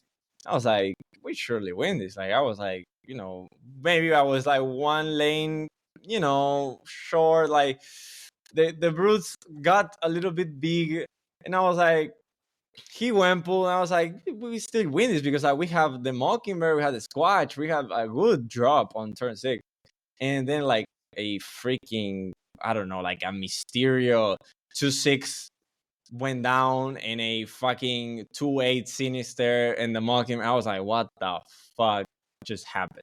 Like, and I played so tiebreaker for the Snap Judgments League, the first one, because I'm an OG, and I got to the final phase on the first one, not like Jimmy that got into the second one after it blew.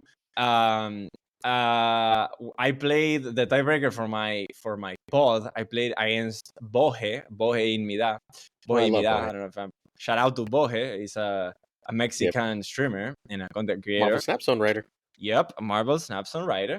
And he played a really similar list when, like, this list was nowhere near seen, right? It didn't have Howard the Duck and Wemple, because Wemple wasn't out, but it just had, like, it was Super Giant on the Wemple slot, and instead of Howard was I can't remember now, but it was just, I think it might be Mystic because of the Patriot and the Iron Man. No, Doom. I'm sorry, Doom. It was Doom, and it was really great. Unfortunately for him, I am a lucky main, and I got him with that. So you just played his card. Yeah. But I think that list, like, back then was really good, but now this list is really good. I'm sorry, I think Howard the Duck is cope, absolute cope. I put You're wrong. Fastos. I put Fastos. Well, in. so Fastos isn't cope. Howard Yeah, I is was about cope. to No. say, wait, what? I put Fastos because I thought it made so much sense because you just Yeah, I either know what you're want talking about. a power Cheaper on card or whatever you busted. have, or But you can never play it on 3, so like what the fuck is the point? I mean, what do you mean you can never play on 3? If you don't Like- have Brood or you know, if you don't Patriot have or Forge into Sinister? Like, well, if I don't have any of the like three things I want, I have a 4th option and that I can never play Yeah. any later also turn you can also hit I mean with there's, Lad. there's Yeah, a lot I of, guess. there's just I don't know. Look, I think Howard is good here. Howard is good because it gives This you is a the lot best. of info. Okay, this is the best deck Howard has ever been in. That Howard actually matters in. Disagree. I think Hammers is Tribunal. Are you gonna Hammers say or Tribunal? Yeah, because he doesn't belong in Tribunal. Like the better Tribunal deck doesn't run Howard. This is the best deck that Howard's in that actually should run Howard. I think I it's Hammers agree. because I played a shit ton of Pixie Hammers with Howard the Duck as one of the one drops because you shuffle so much your deck with Thor and Beta Reveal. I want to see what I'm going to draw, and sometimes you fuck up the draws, and therefore Howard literally gives you the information. This deck is better Howard- than Pixie Hammers. Yes, correct. That's just an objectively correct statement. Therefore, But this is a does better Howard- hole. does Howard show the Pixie cost change? I've never known. No. No. I don't think, Oh, it doesn't. Okay. No. Well, no. it sounds like Howard is actually useful in this deck, then, Yeah. doesn't it? So Then, Howard wouldn't you is say? look. This deck is like okay. So Owie made a version of this and played it like the second Gwenpool came out and had like a 65% win rate in Infinite, and then it disappeared. No one ever played it. Howard? So when I saw no Howard. Oh, and so when I saw that Woody brought this back, I was like, motherfucker, why did we stop playing this list? What happened to this list? It just disappeared, but it's real. Like, all right, let's rank this. We've got, all right, it's ahead of Bouncing on Jacks. Is this ahead of BK Boy? I think it beats the shit out of BK Boy. No, yeah, of course. Yeah, I think so. Yeah, I think it's Like, Duck 20. It doesn't beat Baby so Cersei. far. Yeah, under Baby Cersei. I think right. it's under Baby Cersei. This list, I cannot say how fond of this list I am, though. Like, just in terms of liking how stupid it is. What a lovely list. All right. Next up, we have a list that I actually decided to pick before the Man-Thing buff and before the Lady Deathstrike buff. I've had this sitting in my favorites. What is that? I've had this sitting in my favorites on Twitter for like 3 weeks, and I was like, I'm gonna save this for when I go away because the Sunday of me going away is gonna be not a meme decks. And this deck is really good. It was really good before the Deathstrike Man thing. And then, as I'm like, oh, this is perfect for a sleeper deck podcast, content creators get the OTR, and I was like, oh my god. This is just a collection of cards. Okay, I am looking at this list and I'm these are 12 cards indeed. It works so well for no reason. You know what? Like, Howard the Dog now doesn't look that bad. So, Man-Thing, so the whole meta is cards that have 5 power. So Man-Thing plus Lady Deathstrike is just a lane win all by itself. Sure. And then now, how do you get that other lane? So ideally, it would be Annihilus Entry, which you can't do. But ideally, you're getting another lane with Gwenpool Mysterio type bullshit, Shang bullshit. Okay. Wait. So if you're Gwenning, then how are you Man-Thing Deathstriking? You're gonna have to Gwen and then Man-Thing Deathstrike. Okay. What? Okay, you should read the cards first so that the viewers or listeners know what's so that they know what the fuck we're talking about. The real answer is Quake. Quake is how you do it. Hood, Hawkeye, Quake, Mysterio, Luke Cage, Copycat, Shang-Chi, Man-Thing, Gwenpool, Sentry, Annihilus, Lady Deathstrike. So you don't know Queen Koala, but King Koala, before Quake was buffed, hit Infinite every season from like season 1 of the game's like launch. Hit Infinite every season with Quake. So every season is an Infinite Quake deck, and they always look like what the fuck decks, and then they just sort of work. And you're left being like, they used to be like Storm decks, right? But like they always sort of work, and you're always left like, I don't know what just happened, and I'm not sure why I just won. I mean, you won because everyone went, "What the fuck is that pile?" and was like, "Snap on you, snap on you." But then, like, it's just effective. It's just effective. Also, I'm going to try this literally tomorrow as a Pixie Mobius deck. Maybe that would work Maybe. better. Definitely. Pixie would work better, 100%. Yes, but I'm Sometimes looking your at these copycat 12 copy's cards. Iron Man. Yeah, that's true. That is true. Sometimes your copycat does win you the game, and that is definitely because these 12 cards were put together, and not just because copycat is stupid. In a good way. Yeah. Glazer, You know I'm what's gonna be ahead of honest. bouncing on jacks? That's true. I'll give you that. In this specific list, due to the arbitrary limitations we put on that specific Arbitrary deck and capricious. Thank and you. capricious, it is ahead of that deck. You do get to say that. I mean, I need to respect. see this deck played, I guess. I'm going to show you the Pixie version in a couple of days, but this I would deck like to is see. so I much think fun. this. Well, I think Glazer, a Pixie version would be decent, though. I played this will for say like 5 games, and I was like, "Oh shit!" I went like 4-1 or 3-2, and like one was a TVA, but like it was like, and it felt like good. It just felt good.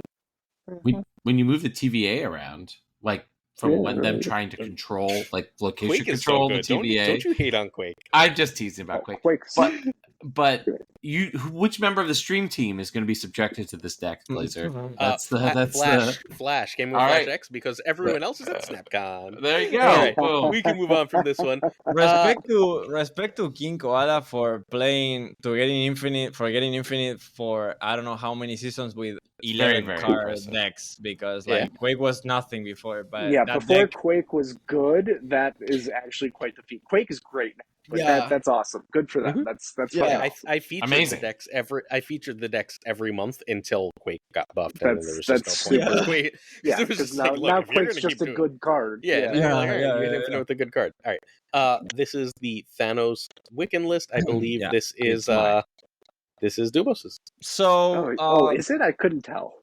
before Ota, I was running this with Psylocke, and I realized Psylocke is bad. And now that we have, because like there's no like besides Weekend, there's not a point to play her. So I just got her, and I went for hold up that I check like just real quick. I got the M open. Okay, so I We went. should probably read the cards.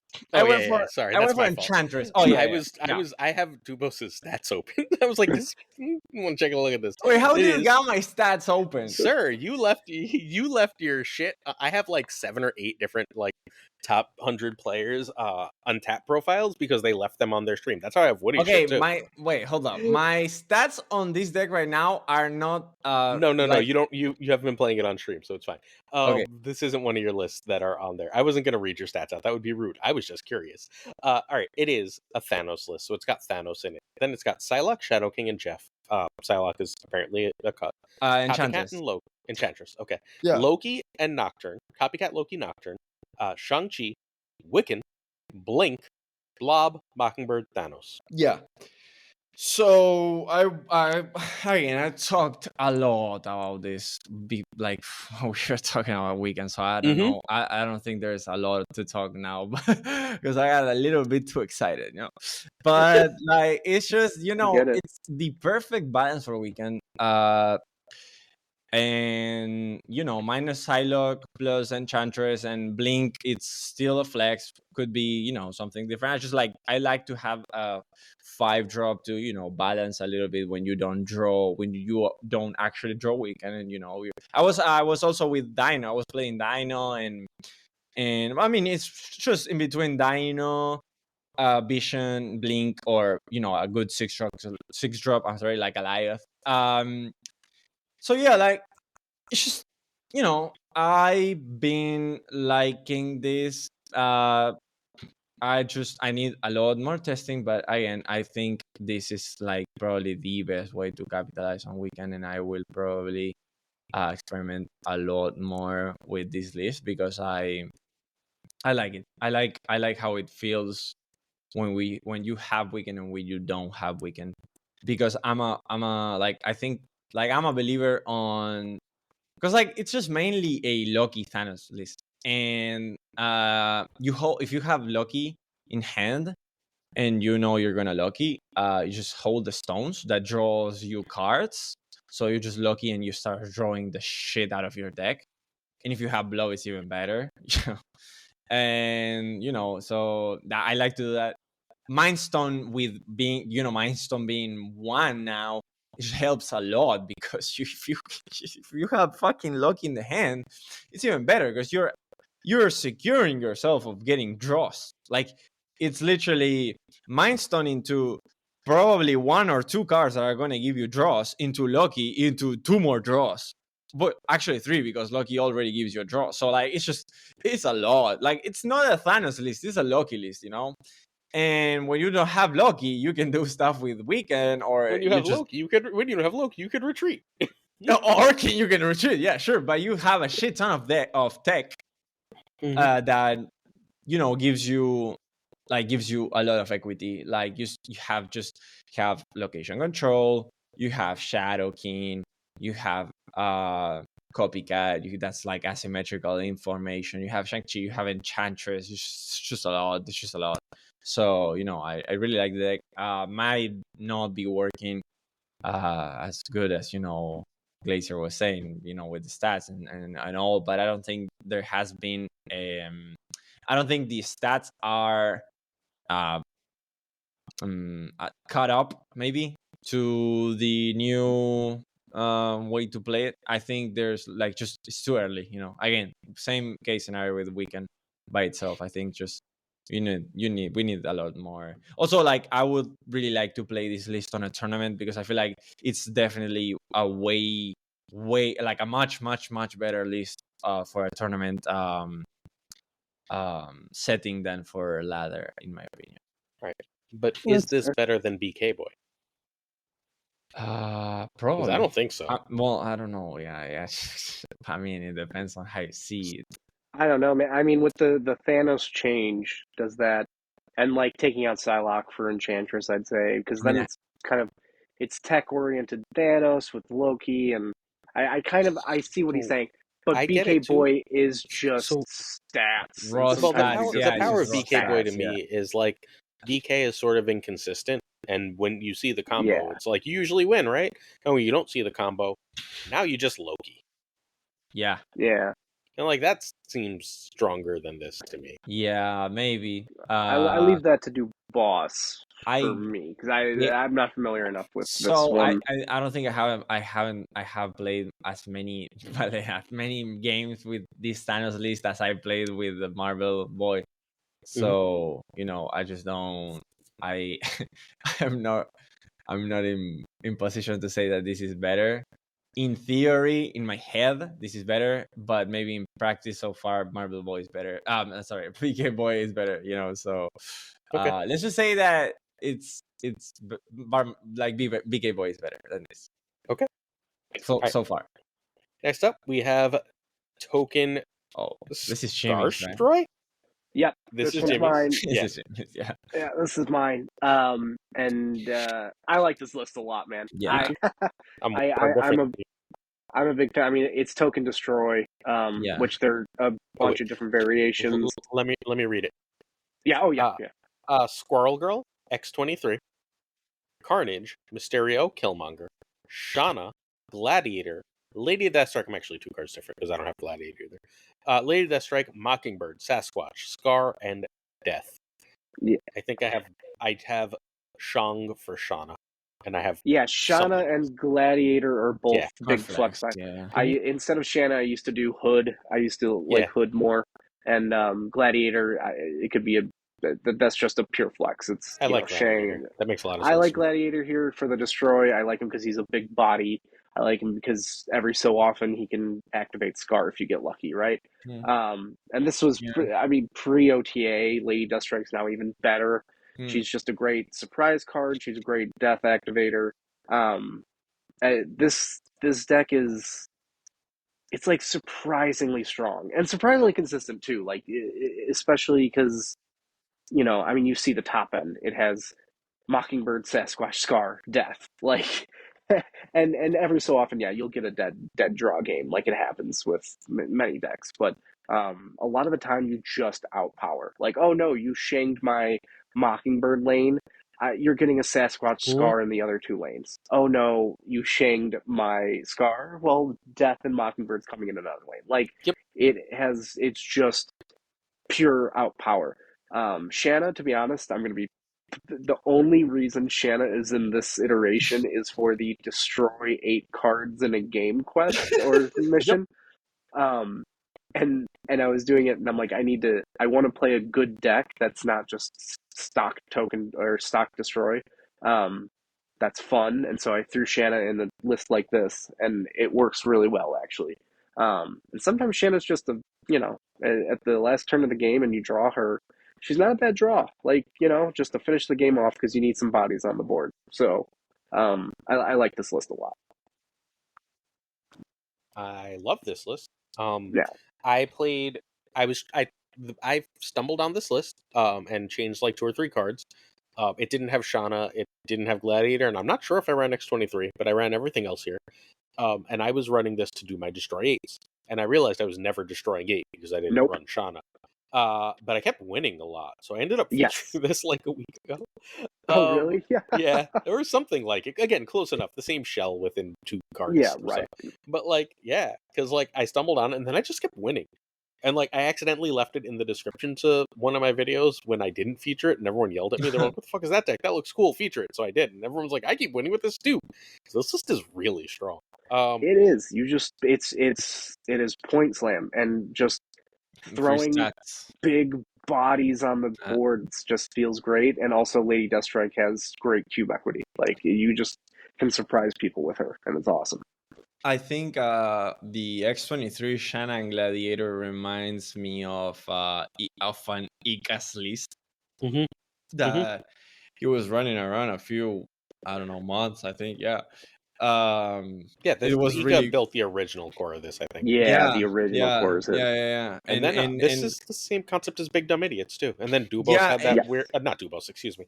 Gnome had that version. Gnome exactly. And Dubos. You guys built that together, right? I was going to say I was gonna talk about gnomes too. You guys say gnome, I say gnome because we pronounce the GN in Spanish. Gnome.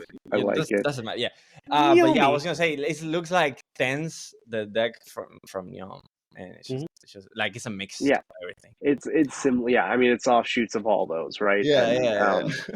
I like this version a lot, especially with Sasquatch, because Mysterio Bird Sasquatch is nearly a snap condition in and of itself because the rest of the cards will work himself out most likely. It's also just fun. It's fun as shit. Like, sometimes it's just fun, kind of blowing shit up. And then also just big bodies. Sometimes, though, because it's so fun to blow shit up, I'll be like, I should definitely not blow shit up, and I do anyway. Yeah, I mean, yeah. Which is probably a me problem, but I do. No, I get it. I do the same thing. Sometimes it's just like, oh, but that Killmonger looks so juicy right now. And other times it's like, I need 2 more destroys to finish this damn Alliance quest.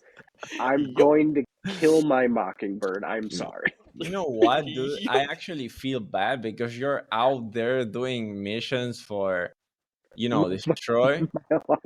And I haven't even claimed a single bounty since the reset. Like, I'm literally at 0 right now. Like 0 points. I do a lot of my bounties over the weekend. I'll play a bunch of move and collect all the move, or no one wants to touch discard ones in my alliance, so I'll just keep doing discards. No, you liar. I played discard, dude. Discard is one of the easier ones to you just throw MODOK in a deck. Yeah, or you just play 2 games of regular discard. Wait. You got a good chance to win. We're in the same alliance. Yeah, dude, that's what I was saying. I was saying this. Last week, there was 8 discard missions no one was taking, and so I took them all. Because I had because he's done 0 alliance. Yeah, no, but that right. Wait. I actually got lucky. You've been exposed. And I got 3 gold bounties, and I kept them all. And I was like, if I do this, I am with my cubes. Like I just literally don't have to do Play it any in more. You know, Conquest. I don't have any. I don't have to do any more bounties. So I played normally as I would, and then when I was like, okay, I'm like a few cubes away from the total personal achievement, right? Goal. Mhm. I was like, okay, I'm gonna do these goals, and they were like 600 each, 600 points each. So I was like, yeah, this is easy, and that's why I didn't grab any. I was like, I literally held the 3 same bounties for the entire week, and now I don't have any. And yeah, I gotta do it. Well, there you go. All right. So let's rank this deck now that we had a whole alliance aside. I can see this. Is this better than Baby Cersei? No. Right? It's better than No, Duck. I don't think It's so. better than Less Duck consistent. 20, though. Yes. Yeah, think it's better than Duck 20. Yeah, I would agree with that. It's close, to be honest. Yeah, in my really brain, close. but Yeah. Look, It- Duck 20 works so much. Duck better 20 than it does. has The thing any about- right to work. The thing about Duck 20 is that it's a really focused on yourself deck, and this has some answers to Yes. to meta cards like which Lady is D, Killmonger. Killmonger and Lady D at least Yeah. let you interact with your opponent Mhm. a little more. Yeah, exactly. Yeah. That makes perfect sense to me. All right. Toxic BK.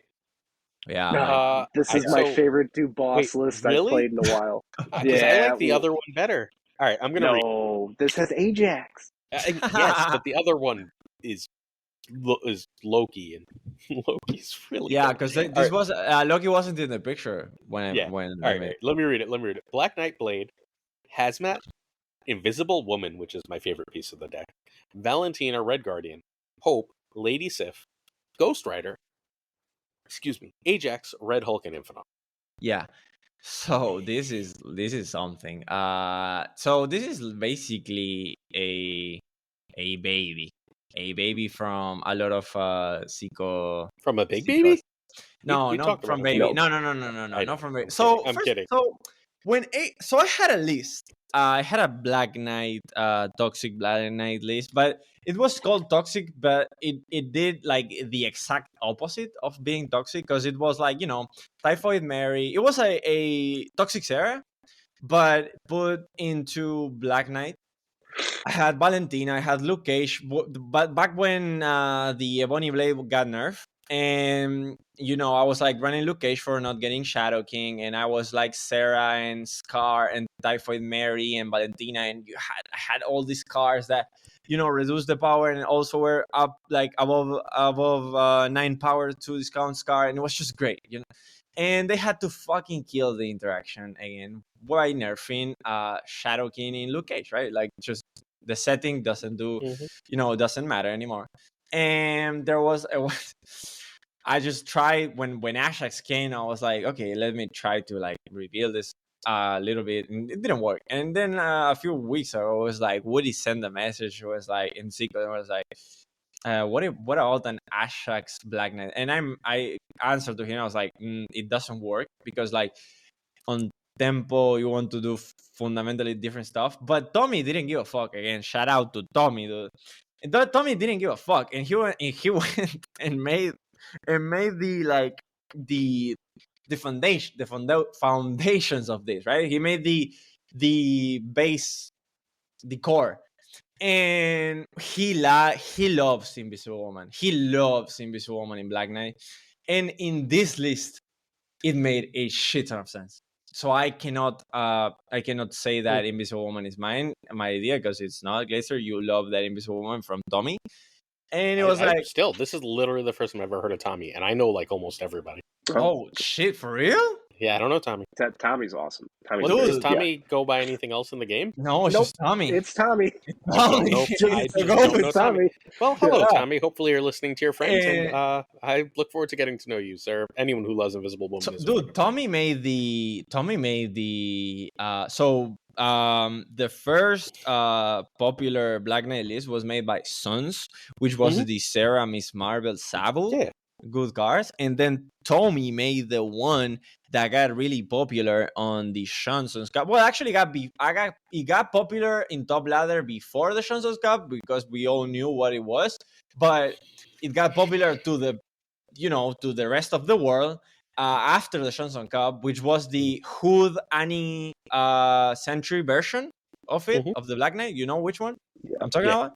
Yes, I do. Okay, that was made by Tommy, and Yep. and it was like, that shit was fire.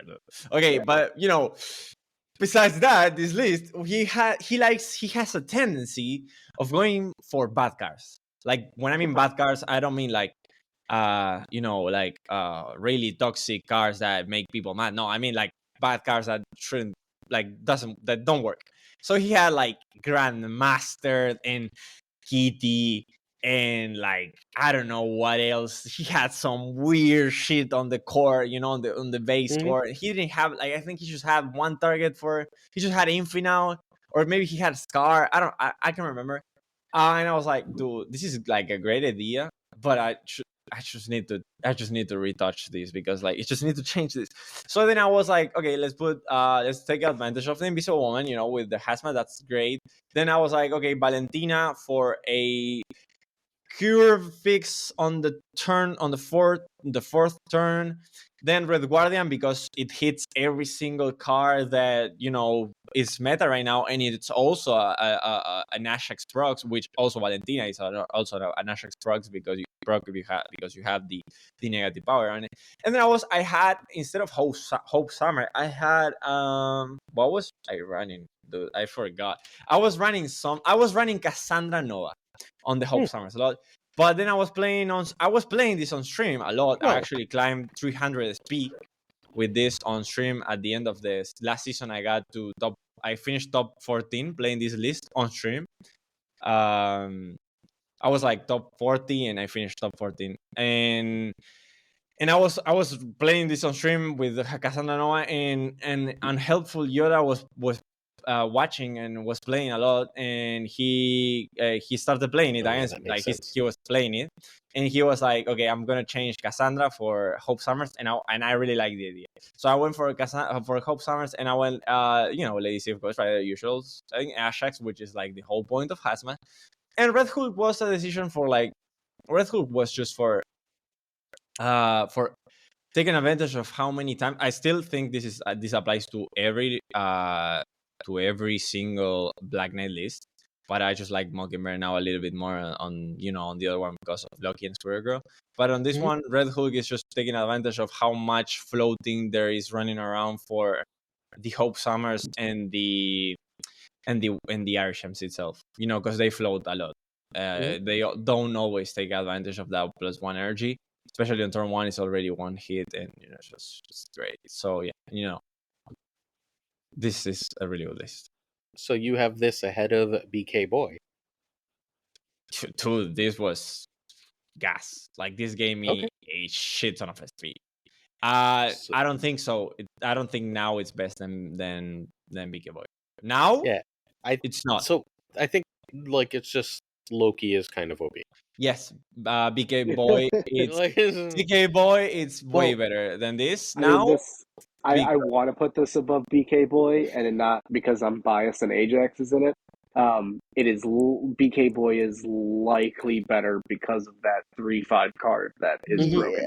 And Marvel Boy. And Marvel Boy. Yeah, I think that Black Knight decks just kind of really want to run Loki, right? Yeah. Like, I think a lot of it is that, like, this deck, when Black Knight doesn't come together, needs a little bit of luck. If your top cost card is Ajax and you've got a bunch of your discard shit, you're a little sad, right? Yeah. Like, you need things to work together for this list, whereas the other list needs things to work together. Or I could just say, fuck it, Loki. Yeah. Yeah, that's the thing. That's when I played this a bunch too, and that was the one thing, is just if you don't get the pieces, it feels bad.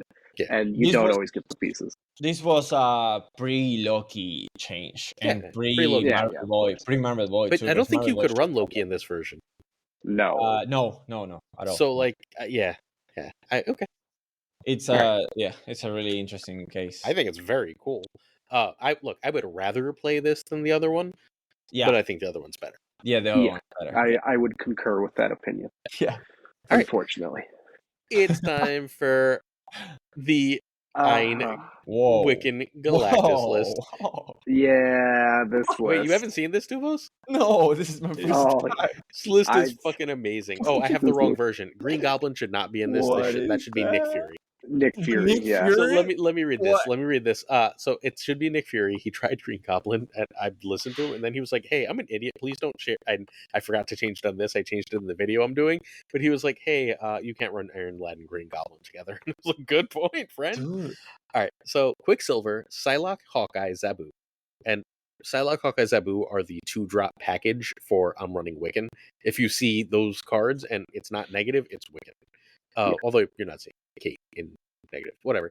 Goblin and Wave, not Goblin and Wave, sorry. Wave, and as basically the only 3-drop, because if you don't see Psylocke, Zabu, you're going Hawkeye.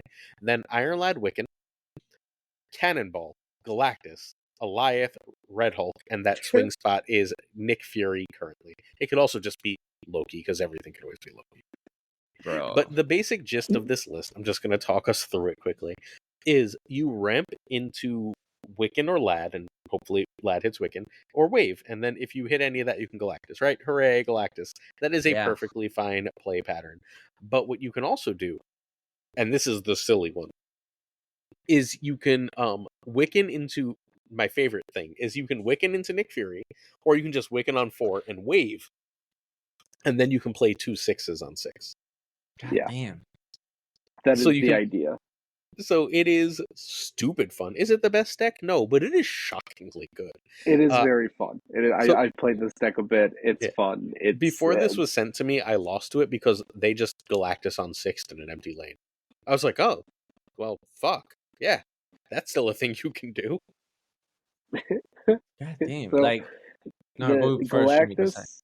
Well, no, I was just gonna say when Galactus nowadays, when Galactus goes off, there's just those endorphins just hit in a way that other decks cannot achieve. It really is because it's such a bad card. I mean, it's not a good terrible, card. absolutely terrible. It's terrible. But it's in decks really like this, fun in this deck. It's really so fun. in this It deck. is so fun and stupid, and that's why this is a fun ass deck. It Yep. is. It's terrible, but it's fun.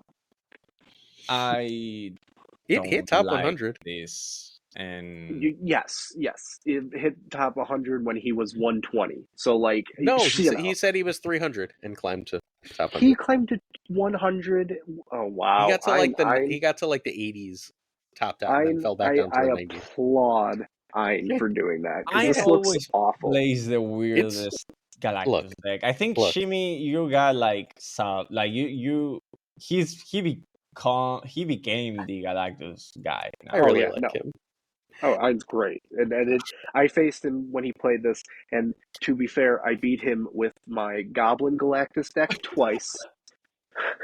Raising I those stats for Wiccan. I would Although beating still- Wiccan, I guess. Yeah, I was the gonna only say it's decks a net Wiccan zero. can beat are Wiccan decks. All right, Yeah, it's a net zero, but So it's I'm yeah, willing this- to put this below Thanos. Are we okay with that? I'm absolutely. 100% okay with that. All right. So we're gonna say we can Galactus is in number 7, and I'm gonna run us through where we are. We are 9 decks in. We've got Baby Cersei at number 1. The first deck we talked about is Holding Strong. Token Scarstroy at number 2. Duck 20 at 3.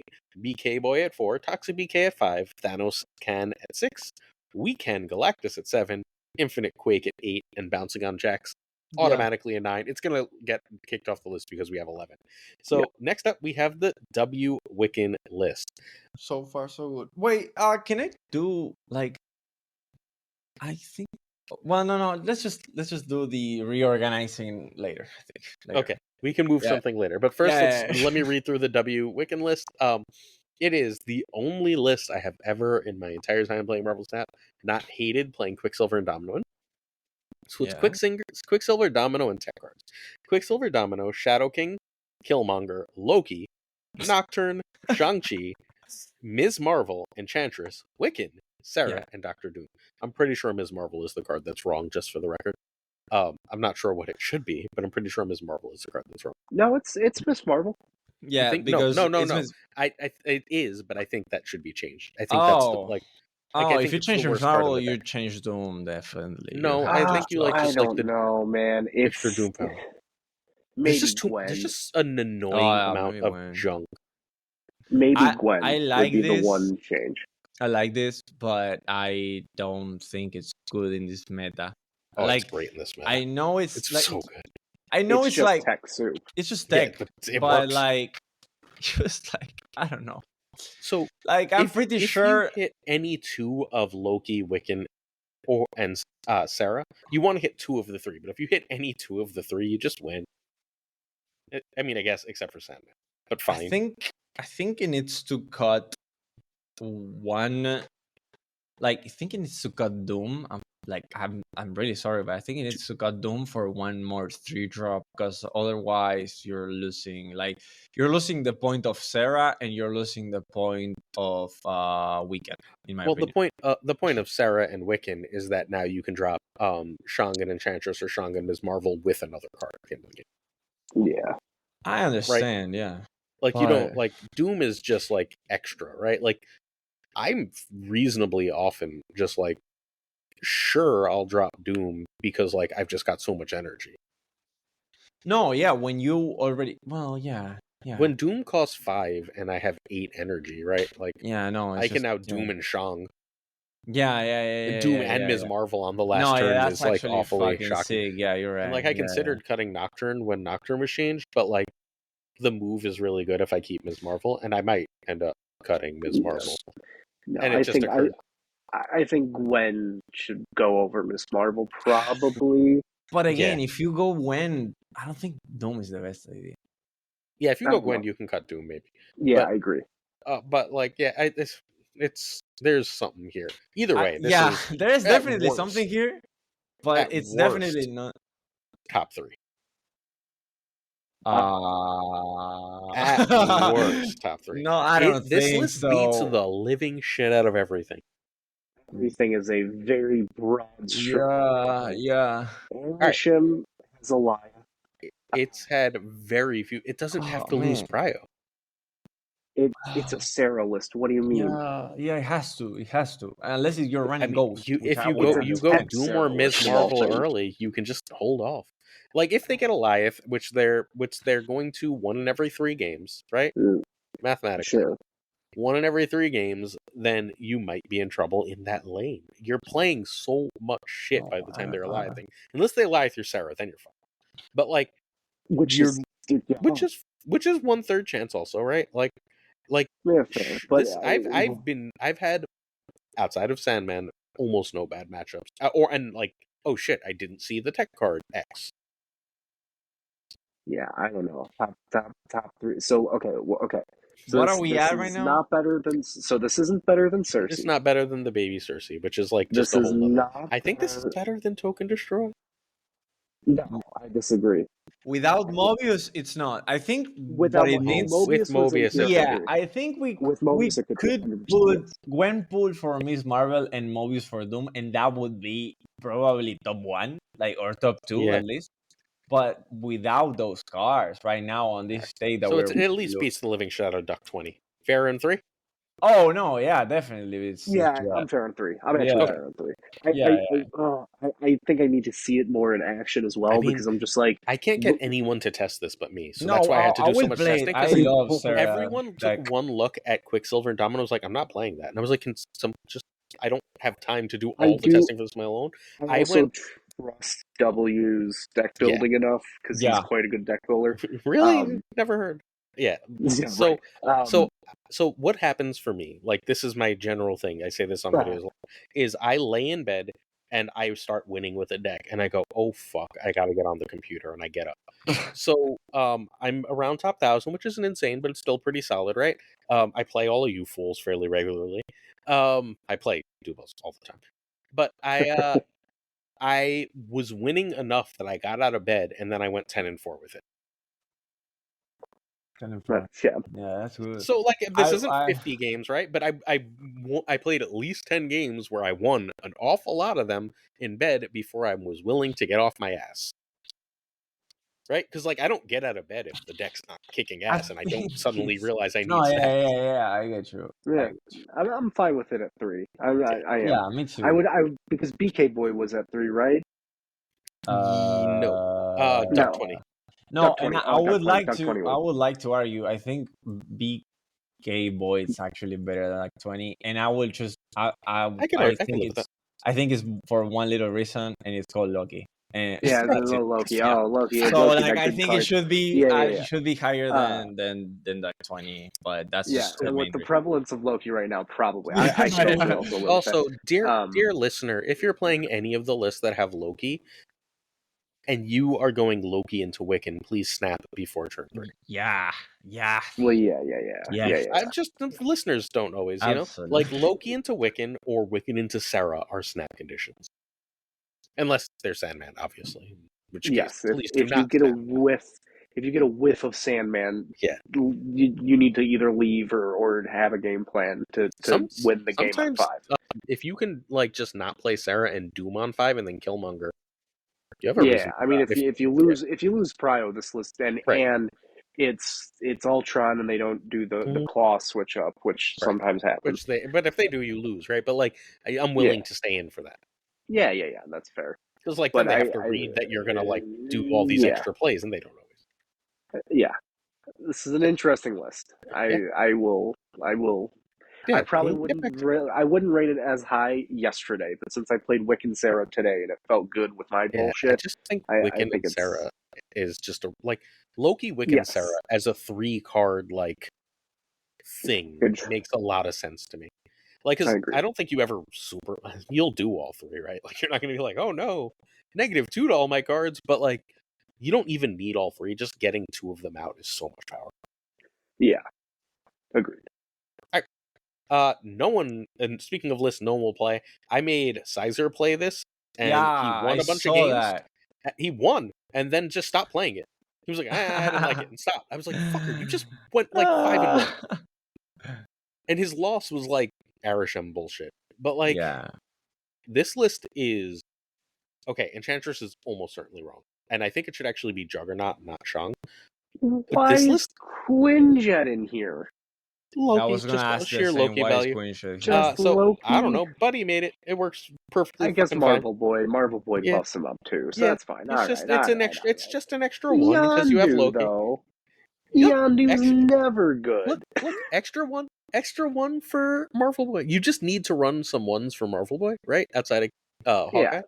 And like, throw in Nico instead, and then I'll think about it. All right, because you also got Hawkeye. Look, I don't super give a shit what you like. I'm gonna be completely honest. I don't super give a shit what runs you run. You need Squirrel Girl, and then you need 2 other ones. Squirrel Girl Marvel Boy is a good package. It doesn't really matter. It's the Squirrel Girl Marvel Boy package, and then you're running 2 other ones because you're running the Squirrel Girl Marvel Boy package, right? And then because you're running the full mill thing, sometimes Yondu's okay.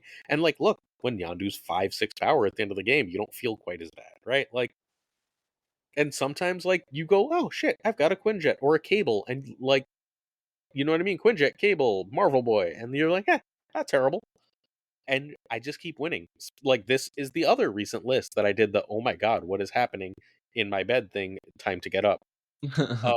Like that's how I judge lists, because like I play in bed, or I play like on the shit, or I play while I'm hanging out with my son watching Pokemon shit or whatever, right?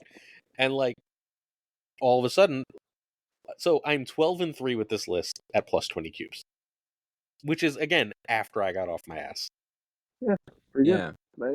It has.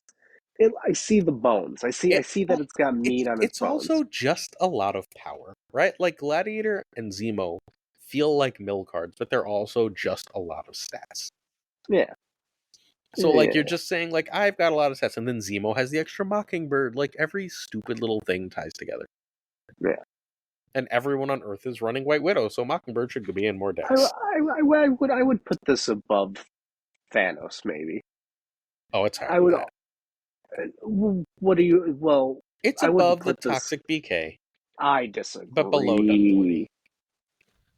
I don't think. I think Dubos. I'll let you be the judge between that. I think it goes below Toxic BK, but I think it beats the piss out of Toxic BK. No, I don't think piss out of Toxic BK. It doesn't even have Shadow King. Yeah, it doesn't even have Shadow King or Shang-Chi. No, it's just not have Enchantress. You get their cards, and like it's just Zemo my blade and feel great about it. Like I don't know. I mean, sure, but like you would like to play your Blade, right? So like I would feel real bad if that happened. But odds are you played Blade. I mean, Yondu kills your blade, so there you go. That's fair. Yondu That's does true. kill your Blade. You gotta- There's the use for Yondu. Let's I suppose. I don't know. Like I don't I'm know. almost always I think- Zemoing on I don't 5 or 6. Just You for the record win for against this this deck just having one of the two conditions to win. Like This if also- you have either the Black Knight thing on the hand or either the Ashax thing on the hand, The you're Ajax winning. thing is easy. You have Enchantress. You just Enchantress save. You're fine. You're completely fine with Ajax. I've had no problem. Why? against Ajax Because on like this list. I've been, I mean, it depends on who's playing it, I guess. But I also Yeah, it depends who's playing it too. tend to hide my Ashax behind my Invisible Woman because I That's don't fair. want If you can get your Ajax behind the Invisible Yep. Woman, you're in I good shape. yeah. think like I But tried even to. so, like this dies to Arishem, surely. Honestly, it hasn't been the Yes. worst matchup in the world. It's not the best matchup, right? But like a reasonable number. Arishem is so popular I that a think reasonable number of wins have been Arishem just by being like really good tempo. As long as your gladiator doesn't shoot you in the face. Sometimes a gladiator is just like, "Hey, yeah, blob," I mean, and you're like, the "All right, I gladiator go being home glad. now," right? Yeah. But like you have a less of a chance in that in Arishem than ever. Like you're kind of okay. I think there's a good idea here, but It not works. quite like perfectly not as executed. refined. I will bow to the group, but can I convince you to try this as is? Yes, I will try. Although you can change I will Enchantress to try whatever the this. fuck you With want. Twigs. Enchantress, I don't care. I with kind of like Enchantress to be yeah, honest, but I I kind of like if it's not Enchantress, it's Shang. But I kind of like Enchantress specifically. So I considered Shadow King. Like, there's lots of options here, right?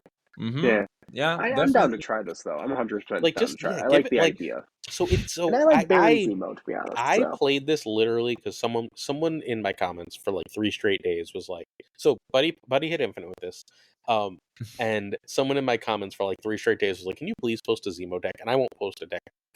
I'm posting some weird shit while I'm away because I will be away, right? But like I have a standard. Like I need to know a deck works, right? And Buddy's shit usually works, but like it's not 100%. So I was like, let me test this in bed, and like, because this person keeps really wanting a Zemo deck, and I was like, what the fuck is happening? What the fuck? Wait, what? Why is this putting up like so much actual power? And then there's games where you win with like 14 and 17 power lanes because you just kind of took away enough of their power in combos Yeah, where they're but- just like, what do they do? Like if you're running 2s as your low cost thing in an Ajax deck, right? You've got that stupid fucking Yondu has a reasonable shot at hitting Hazmat and ruining your opponent's game. yeah, Sure. Like there's just enough stupid shit that if you know what you're playing and you play smart, like there's games I want a Baron Zemo to get something reasonably early, right? Like if I'm playing a Thena shell, I'm not sad to play my Zemo on 3 because now maybe I'll get their Thena and I've got like this extra power engine, right? Like, but against bigger stuff, I'm playing Zemo at the end of the game and I'm getting reasonable sized stuff. I'm getting like 12 power out of Zemo. Like it's just it works better than it has a right to. Makes sense. I'm down to try it definitely. But plus Mockingbird's ridiculously cheap. Yeah, there's also Mockingbird. I mean, I think the I don't think I would play Gladiator if I tried. I think I've got it. Gladiator's so good. I would keep Glad. People Easy. should not be cutting Gladiator as much as they are. Like, you Cable. played a lot of Cassandra Nova? Did you forget how big 3/8 is? No, yeah. Well, part of the problem is Cassandra Nova then makes him a 3/7, which is substantially worse. Yes. Well, if they But draw I Cassandra, which they're Well, exactly right. equal to draw before you draw this, right? No, Like, right. But I agree. I think Gladiator's slept on right now specifically. I think he's a very good, especially with all the mid range and all that. Exactly. Like, Yeah. I think he's quite There's good. just a lot of shit to hit. That like, and your misses aren't like infinite. Usually, they're like a vision, which is annoying. But not Okay, then in that case, I will cut Cable Queen shit because I think those are the two. So, Cable is incredible. Quinjet can go. No, but I am Cable is a incredible. Cable believer. You're a Cable hater? I don't know. I'm a Cable believer. Cable is just incredible right now. Yeah, Quinjet, I don't give a shit. Quinjet, and I think I'm actually more sold on Yondu than I was when this conversation started, just because the meta is so much cheap shit. You can get rid of a lot of cheap combo pieces, and it sets up your Zemo. Yeah, But like, I don't care about Quinjet. I don't even play Quinjet 90% of the time unless like No, I'm gonna Quinjet is Loki. gone, but for what though? Like Yeah. Shadow King? Nico. Nico. Nico, It's yeah, always yes. Nico. Yeah. My one drop of choice is always Nico. I think I'm just saying that I would definitely cut Cable for either I White would. Widow or Shadow King. I think those So- bring much more value to the table I than don't Cable right now. think that's true for this deck. Like Mill isn't your main plan, but if you're not playing against Arishem, it still just fucking happens sometimes. Yeah. And like, you're not super sad when it just happens, right? Like when they just Fair. don't have a draw, or they have a draw and it's the copycat card. But Right. you can also Cable the copycat card. I mean, Cable gets the Not top card, so Only you if shouldn't. you shouldn't be Cable because Copycat takes the bottom card Mhm. unless somehow But their deck got shuffled. Cable is not the top card anymore. Yes, it is. Yeah, it is. Nope. It Yeah, says it is. it says Cable takes the top card of the deck. Cable says. Hold up, let me say. Draw a card Yeah, from Draw your a card opponent from, deck. draw a card from your opponent's deck. You're right. I All told right, so I you. guess Cable could hit the copycat You can card. hit the copycat, yes. Sure. Draw. Fine. Wait, if it you is hit it, actually.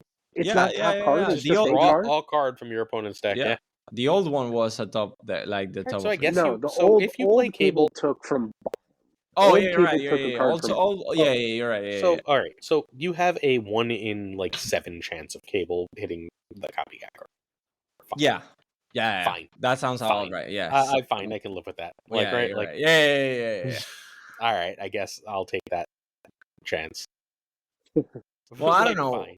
I don't know where You've already convinced me to try this deck, so I've already never for later. never hit a copycat card with Cable, which is just so you're clear, No. because I didn't know that at all. Which Okay. takes the top card. Gotcha. I think it might not say it, but it does anyway. Yeah, exactly. That I think could it's be- draw. Yeah. Good. Like, because I play a lot of Cable, right? Like, Yeah, I think Cable's just really. I think Cable is slept on because White Widow is so good. yeah. Right? Yeah. Like, I don't Yeah. like White Agreed. Widow is a I better agree. card in most decks, but I don't think White Widow is like a tier better. Like, Cable is the best non-series 5/2 drop that you could just stick it in. Yes, definitely. I would agree with that 100%. I don't know. All right, we have a list. This is, I believe, the last deck because Zemo tends to be last on these kinds of lists. All right, so we have starting at 10, Infinite Quake. I love that deck. That deck is so stupid. Wiccan Galactus, Thanos Can, Yes. Zemo Boy, which I'm telling you will go up this list if we came back to do this. Toxic BK, Duck 20, BK Boy, Weekend, Token Carstroy, and Baby Cersei. I agree. One more thing in speaking to Gladiator's power right now. When you're Lokiing, you often have like 4s for 3. You have like that Shang for 3 type thing. So when you're using that Shang for 3, having a really powerful 3 like Zemo 3/3, or yeah. Gladiator is really powerful. Yeah. Yeah, that's true. That's very It's true. just real good stats. So yeah. Okay. That's that. That's our list. I We ranked like them, the list. and now Right. That brings us to the last segment of every episode, variant of the week. This week is Lady Deathstrike. We'll start here on the left.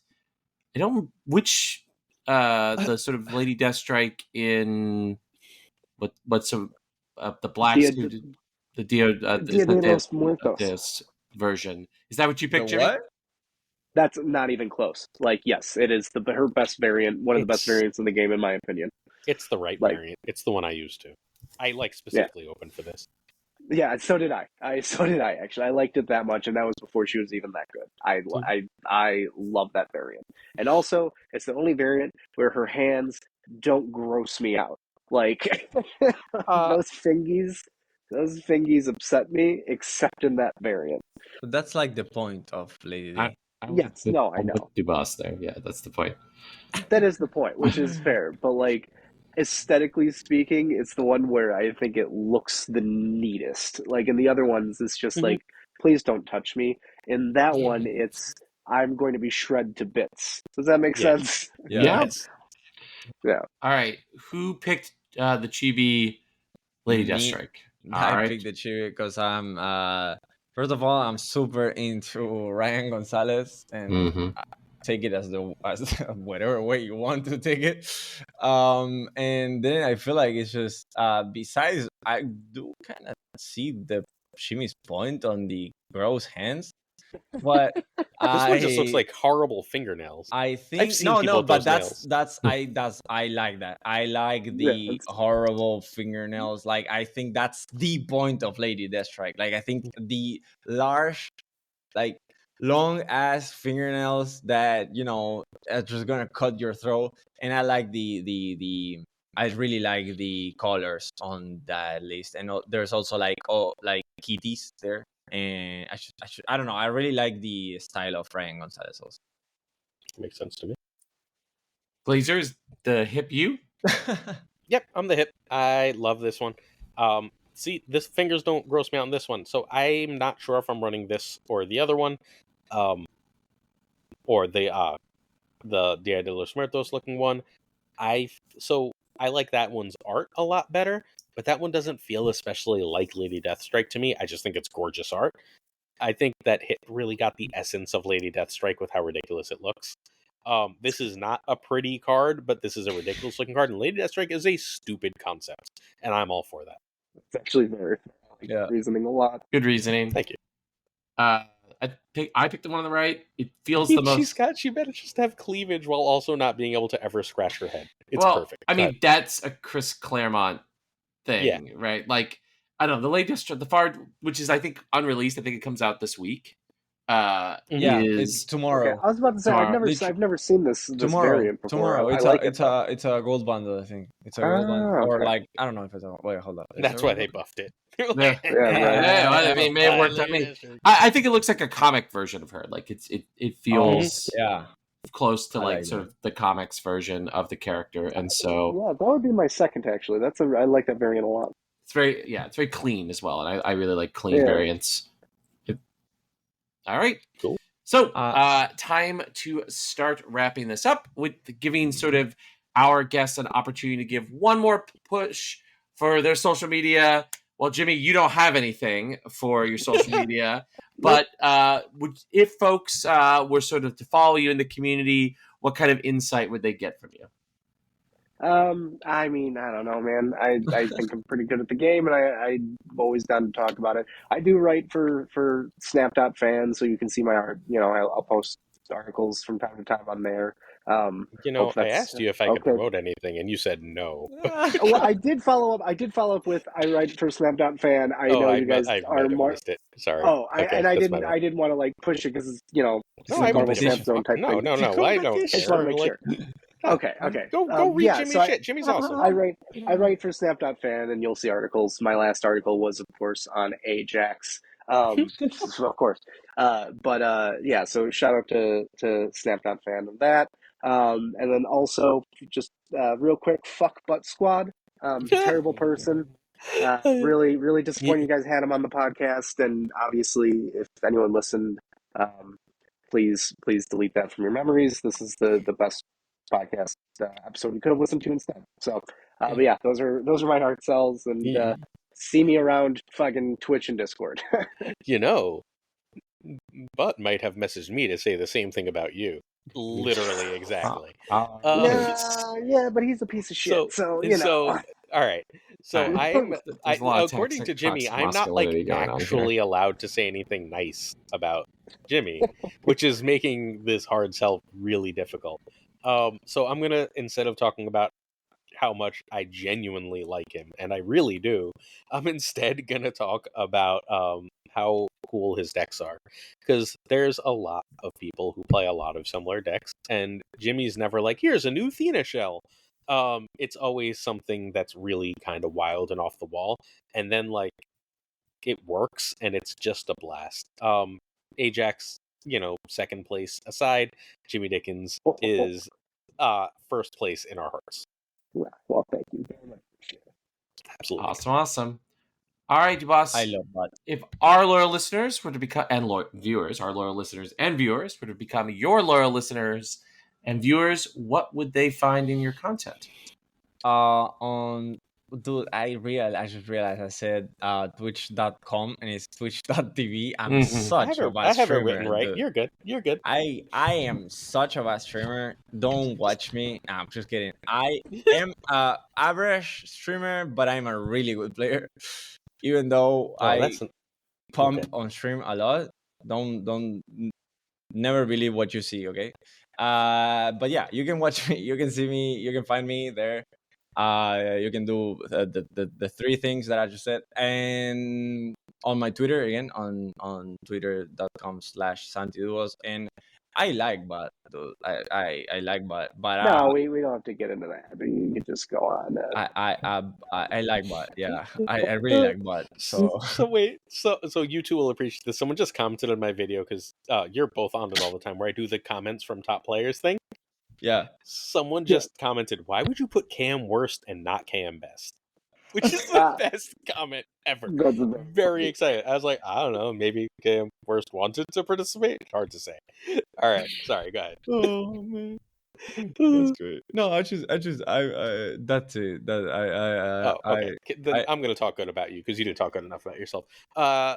So Dubos is a great player, but I don't hang out on people's streams because they're great players. I hang out on people's streams because I like them and they're entertaining. And the energy, like the sheer like joy and love of the game and energy radiates off of Dubos' stream. You should 1,000%. It's 3 S's, DUBOSSS. yeah. You should 1,000% be there. It's occasionally childish. Like there's a awful lot of dick jokes. But No, outside of that's Chaos' fault. That's not me. look, it is That's chaos. Chaos You're not cashing. wrong. Oh, yeah. I'm gonna do the But same that he's not. Jimmy Dickins Wait, did. No, wait. Hold on. He's not like that on other people's streams. He's Because he's a perfectly. fucking asshole. Okay, I'm just gonna let people know. Fuck you, Chaos cashing. Fuck you. You are my worst mod, dude. You get him a mod. That's amazing. yes. All right. That's So Fuck awesome. either you, way. Chaos. So, however, the energy and joy, like you can hear it every time he talks. He loves this game. He's a genuinely positive and wonderful person. You should support him. He should be fucking humongous. Like genuinely a phenomenal streamer. It's not a surprise to see him start to blow up. It's just going to continue because like if Bootman's thing used to be if you love Marvel Snap as much as I do, like no one loves Marvel Snap as much as Dubos does. And if you want to get infected with that joy, go check out his stream. Thank you. I really appreciate those words. Absolutely. All right, now it's time for everybody's favorite bit of each and every episode. Glazer reading all of our Patreon supporters in as few breaths as possible. Go ahead, Glazer. I'd like to say thank you to Abigail Kiesel, Manilow, Bernard, Cables, Matt H. Regardless, David G. Wingfield, Direwolf, LAB, FaThorNewman, Good Dog Gamer, Deuce Volt, Inc., I am Frostman, Jane Everett, Corwin, Prime Brian, Ryan Burke, Caretrix Lee, Query, Perro, Frost, The Goat Seeker, Demon, Falcon, Quid Pro Joe, Archangel 3K, Doc D, Fat Nick, Ginger Prime, Fellow Brakovic, Chapelo, Kenny Loggins of the Danger Zone, Rob Silverman, The Best Exorcy, Skippy G, Tommy Nikas, to 1 September League Season 1, King of Bros, Black Dahlia, The Great Kazoo, Jessica Gamble, Ryan Wood, Kefsi Hoda, Lunacris, Quantum Quinn, John Q, Clam, Ace Age, Matt Supreme Models, Darth Tater, Remus Atala, Brian Coffin, Tristan Smart, Justin B, J.D. McDonaldino, The Fuzzy Dunlop, Spectrum Mix, Hoot, Matt H, DJ Micah Hedging, Snowflex, Oculars, Greg Starry, Seamus, Jonesy, Two Ties, The Great Lormer Devs, The Pirate King Tuccrr, The Homie Man, and of course Gunny T, where the T stands for. I think I did that at a record speed. It was record speed, and I Damn. believe only 2.5 breaths. So there we go.